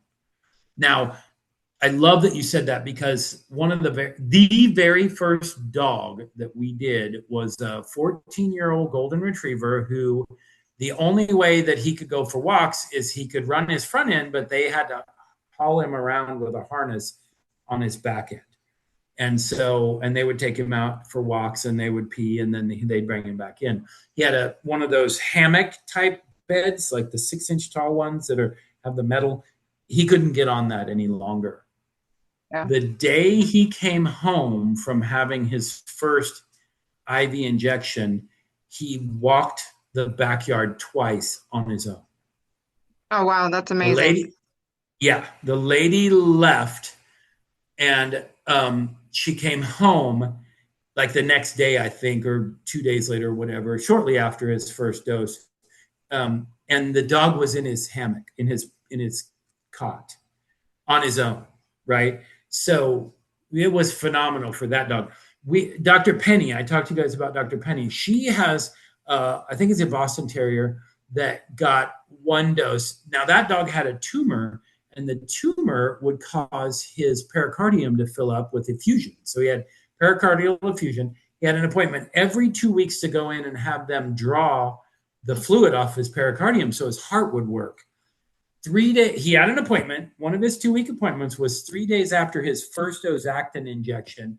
They couldn't find any pericardial effusion. I'm freaking out right now. That's amazing. He's been there twice. Jan and I. So in iridology, you can literally see an inflammatory pericardium in the iris, and it's so darn accurate. Oh my gosh. So he went the next time, no pericardial effusion. He went the next time, no pericardial effusion. Now they're doing an MRI to see if his tumor's gone. Because he doesn't get pericardial effusion anymore, which was caused by a heart-based tumor. So now they think his cancer is gone because he's not getting pericardial effusion. Wow. It probably is. Probably is gone. You're the only one. Dr. Penny had a dog Dr. Penny had a dog that had a tumor the size of a grapefruit. That dog got 2 injections. She can't find the tumor anymore. She's only palpating through, right? They didn't know doing an MRI or a radiograph or anything, but she cannot palpate that grapefruit any longer. 2 doses on that dog. She has better results with her small animals than she is with her horses. And I told you about the horse that quit colicking in 5 minutes after not even a full dose of Ozactin in that horse. Right. And my wobbler that has like a 45-degree spinal compression, and he's trotting and loping around the pasture. Yeah. And he could barely get up before I started that. He was getting up because he's mean. But yeah, he was mean to everybody, and now he's burying his head in my lap. Yeah.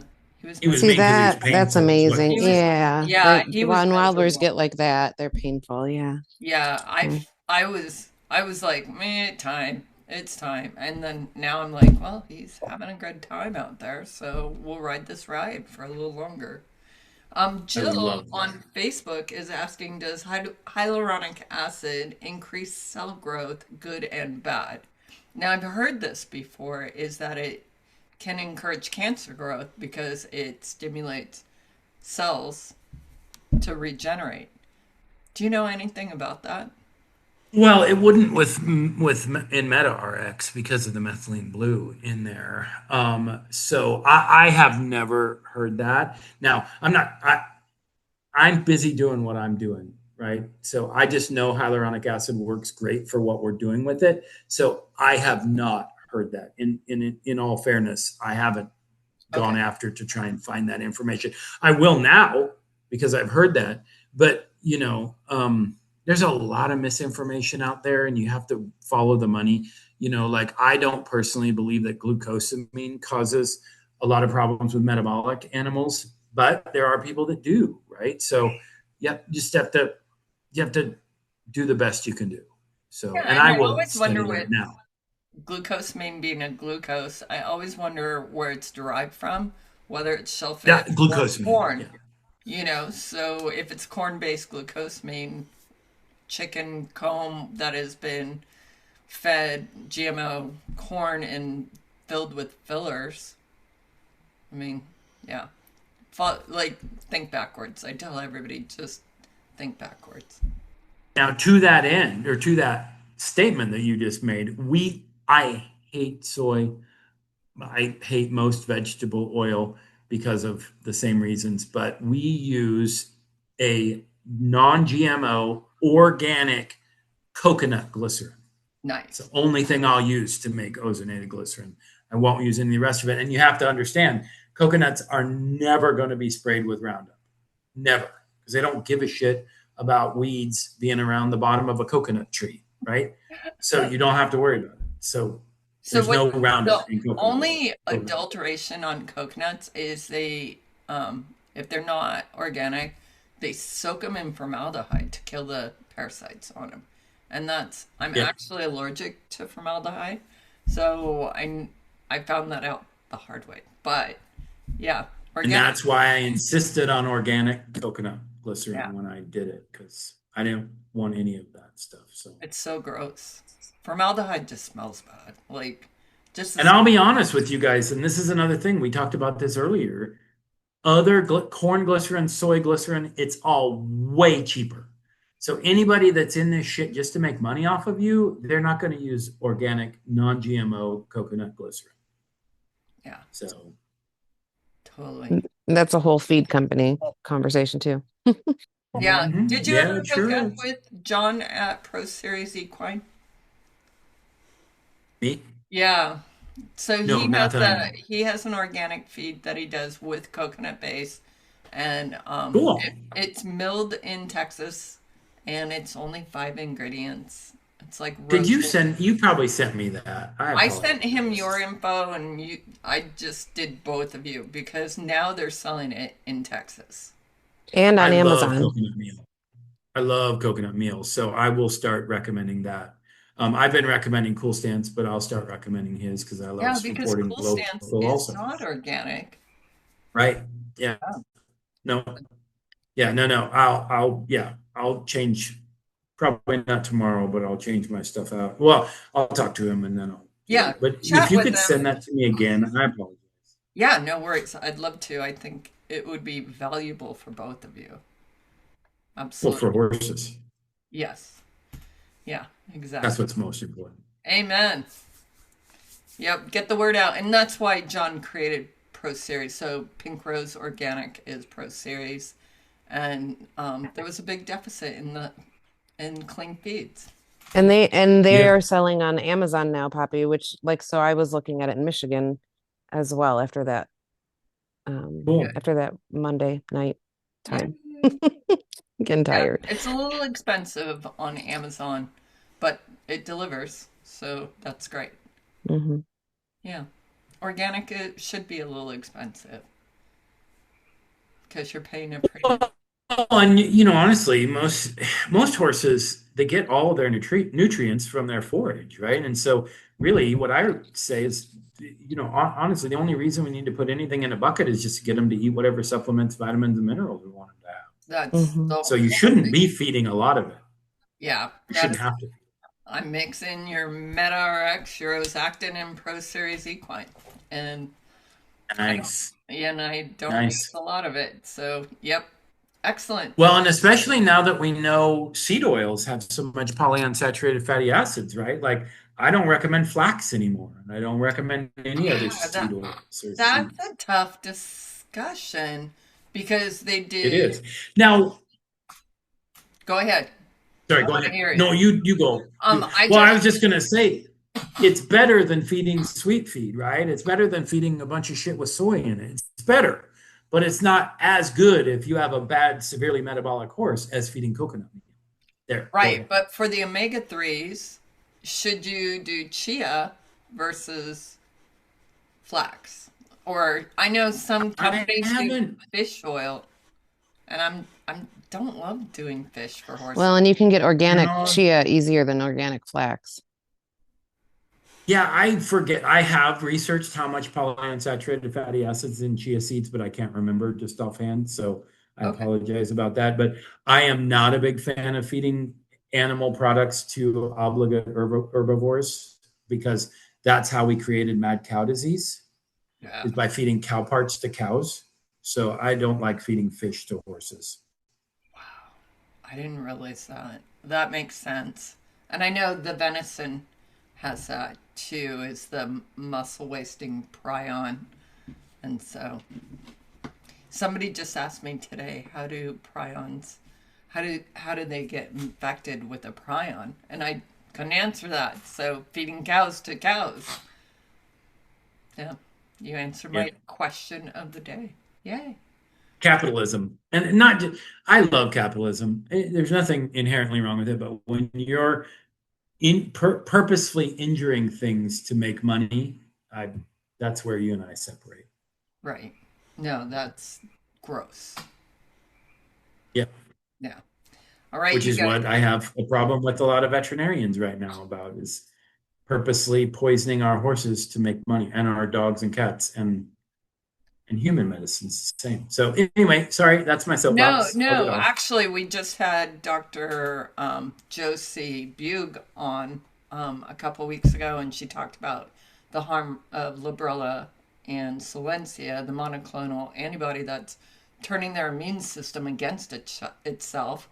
And vets are still doing it with full knowledge that you're playing Russian roulette. And so why are they bought out like this? Why, like you said, they took an oath. Can they not see with their eyes? Why do they believe the drug reps? And what's the incentive for them? Like, I heard one vet that told one of my clients, well, it killed them, but at least your dog's out of pain. Like, we just pushed it faster. And I'm like, that's the worst solution ever. But they didn't have to pay for it to be euthanized, I guess. Like, I have vets that have told me, why would I start using Ozactin when I can get $500 to $800 for injecting hawks with steroids, when I can only make $200 off of an Ozactin injection? Why would I do that? Because you can get a massive bone infection, joint infection, and ruin that horse's life forever. Oh, I have one that we're now treating a rifle infection from a joint injection with Ozactin, trying to keep them from having to kill that horse. Well, that's what I was going to say. What about Ozactin with joint injections? Because those are so tricky, right? Even with antibiotics, I would imagine it could enhance, right? Yeah. So yeah, absolutely. Both the antimicrobial part of it, but also the oxygenation part of it. But so what Dr. Diamanda, I don't do joints, but what Dr. Diamanda does is he does prolozone, and he's been doing it for years. But now what he does, he finds that he gets the fast action from injecting ozone gas, but then he adds Ozactin in it to create that long-term therapy that comes from, if it lasts 28 days in the body, it's going to last longer than that probably in the joint, because it's kind of a captured area, right? Doesn't have the blood supply that the muscle or tendon and ligament might have. Well, and not even just saying using it for a joint injection, I might not have come across clear, but using it if you have a joint infection is what I was saying. Like, you could use ozone to help activate, right, the whole thing, so that the antibiotics have their turn. Because joint infections are just so tricky, and you never know. Yeah. And a big part of why I wouldn't hesitate to try an IV injection with that horse if you wanted to stay out of that infected joint, because that's why we put the DMSO in there, is to get it into joints and other areas of the body that aren't typically easy to get into via the blood supply. So, and that horse, I wouldn't hesitate to do topical therapy on. Sorry, Poppy. Yeah, no, the fun thing about the injectable is it's like a heat-seeking missile, and it goes where inflammation is. So it draws to that, correct? Did I get that right? It does, but but you're also getting it everywhere else also. So I think you get higher concentration where inflammation is because of the increased blood supply to that area. That's how a bone scan works. They just give it a dye, and the dye happens to accumulate more wherever there's a lot of capillary action. And so like the joint that's most inflamed shows up, so they can see it on that X-ray that they do of that. And so, yeah, that's why. So yes, you're absolutely correct. I never even thought about that. Okay, Janet. Okay, Mary, are you done? Yes, Janet. Sorry, yes. Okay. So quick question. If you're injecting, I apologize if this was said earlier, if other people know this, Are you injecting into a vein, or are you doing a sub-Q or an intramuscular, sorry, injection? No, it's not. We don't recommend any sub-Q or any muscle injection So it's all in a vein. because it's all IV. Yes. Okay. Yep.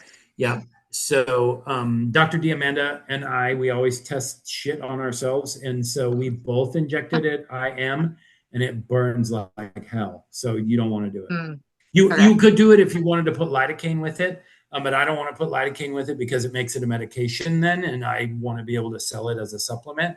So, but if you were a veterinarian or something, you could certainly do that, and you could probably treat. Um, Dr. Jill's calling me.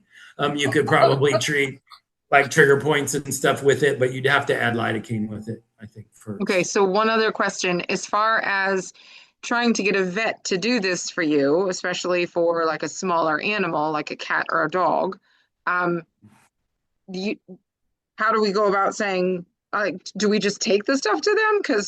And say, would you inject this? Because most veterinarians around me are going to be like, I don't know what this is. I'm not using it. No way.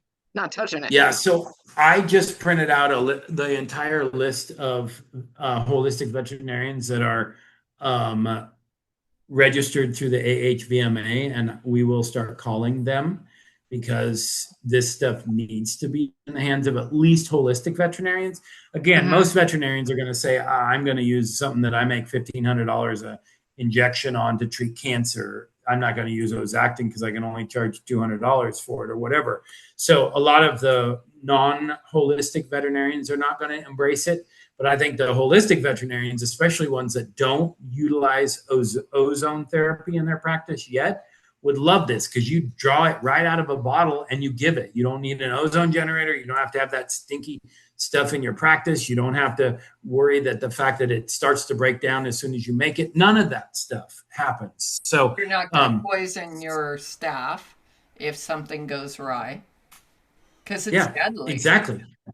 So I would say if your vet refuses to give it, try to find a holistic vet because they probably have heard of ozone therapy before. And you can say, look, this is just ozonated glycerin. Would you be willing to give it to my dog? Most of them are exasperated by the fact that they can't cure cancer anyway, or arthritis, or that dog that can't walk any longer, or, those things. And they would love to have this, and they'd love to experiment on your dog because if it works on your dog, they're going to embrace it and they're going to start doing other people's dogs because holistic veterinarians, they're like me, right? All they want is your animal to get better. They don't give a shit how it happens. They don't care that they can make $500 off something that poisons an animal instead of $200 off something that's actually good for them. So that's what I would say in that situation if you're trying to find somebody to IV your dog. Well, I have an integrative vet in my area. And I say integrative versus holistic. She only does chiropractic and acupuncture and Chinese herbs. That's it. She doesn't see any dogs or cats for traditional stuff.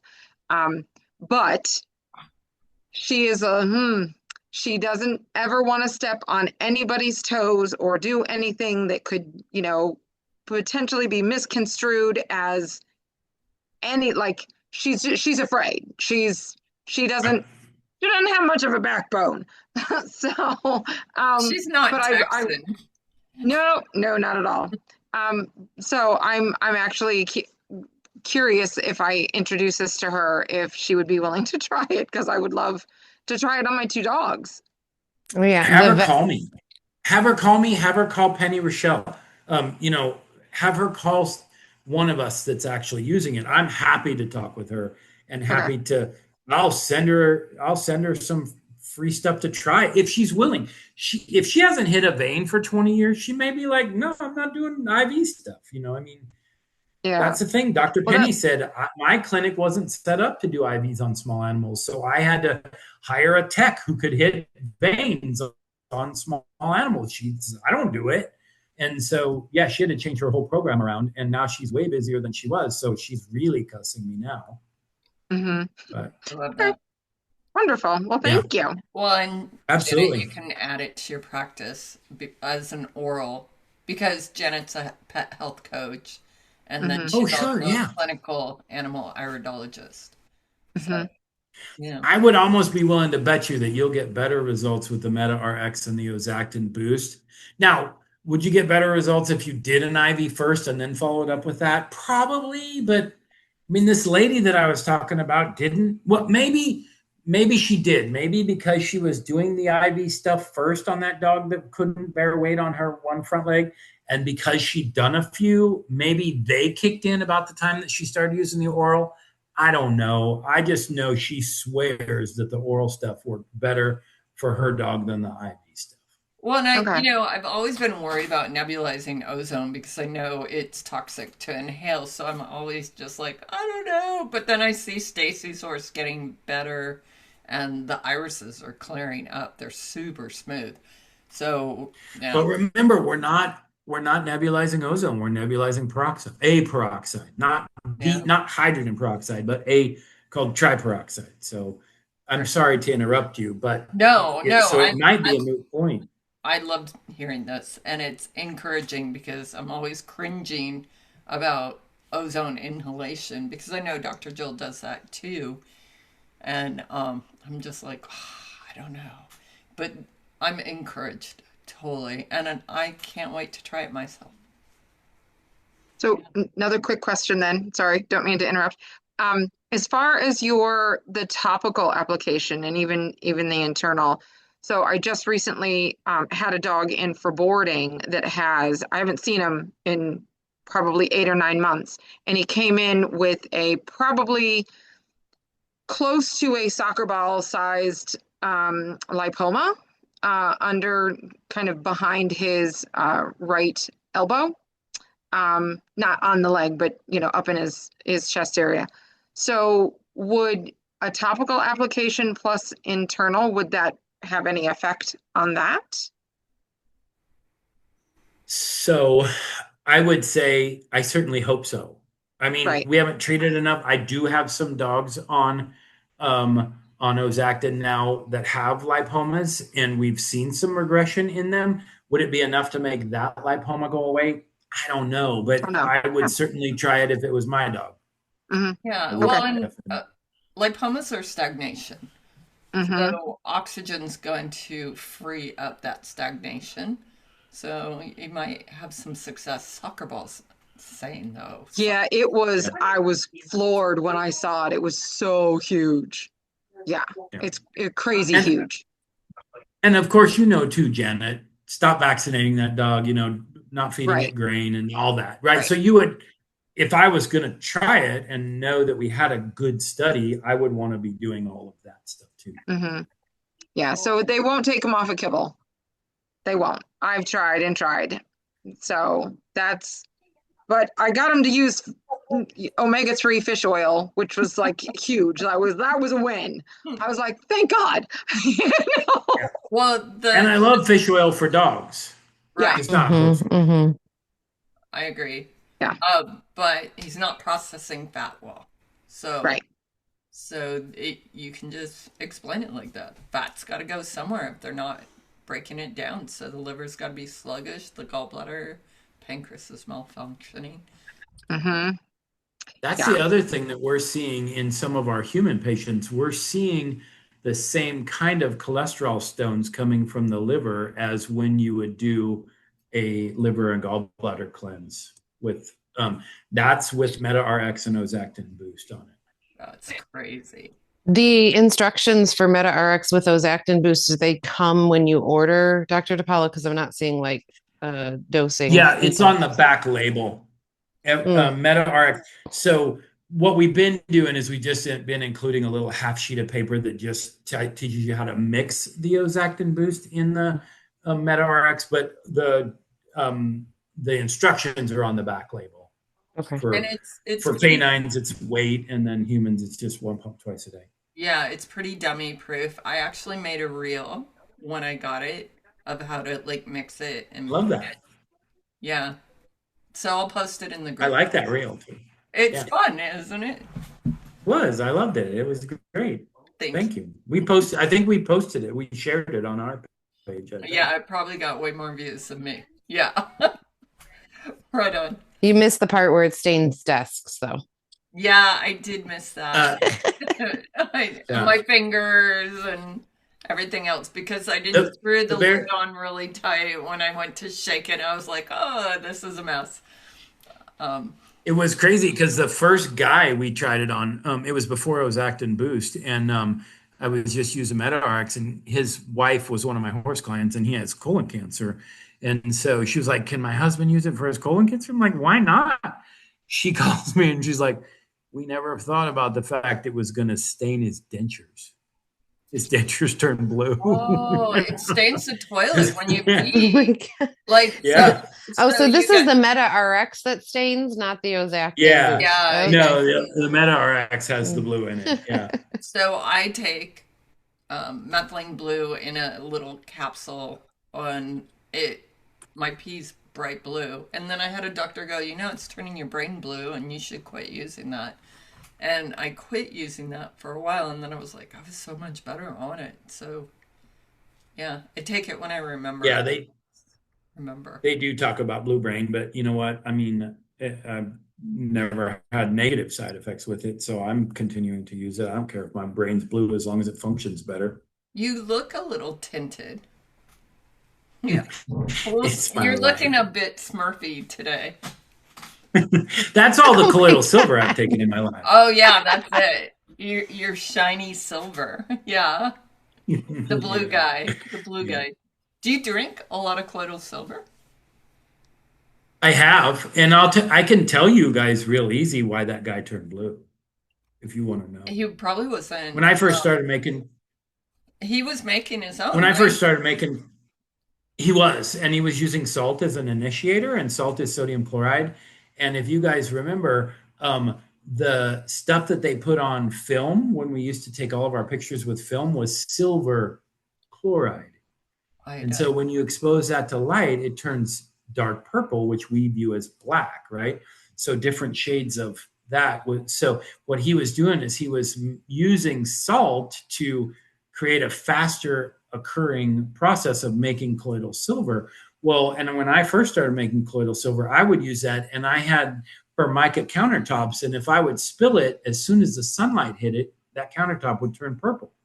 And so not only was he taking it orally, he was smearing it on his skin because he had eczema or psoriasis or one of those. So he was putting, and I think he lived in California, if I remember right, but somewhere where he's exposed to a lot of sunlight. So he was rubbing it on his skin. But you know how I knew that is when Time Life interviewed him, they showed the Pyrex dish that he made it in and the salt that he was using and so I knew right off the bat why he turned blue. Colloidal silver won't do that unless you use salt as an initiator. If you use honey or a little bit of colloidal silver already made, you're never going to turn blue. Right on. Well, unless you're him. And you're doing it with salt. That's awesome. Or you're taking methylene blue, and then your brain will turn blue. Yeah. Well, you guys will tell me if I look a little blue for the day, right? Yeah. All right, you guys. Sun's going down in California. It's late for Dr. Depaolo. I'm sure you have a full dance card tomorrow. And so we're gonna let you go to bed. Okay. Thank you. I love it. Well, I love Thank you. having been able to spend time with you guys. Yeah. Thank you for coming and taking such great care of your animals and everybody else's animals you take care of too. So yeah, and I'm gonna order some and give it a go. So yay.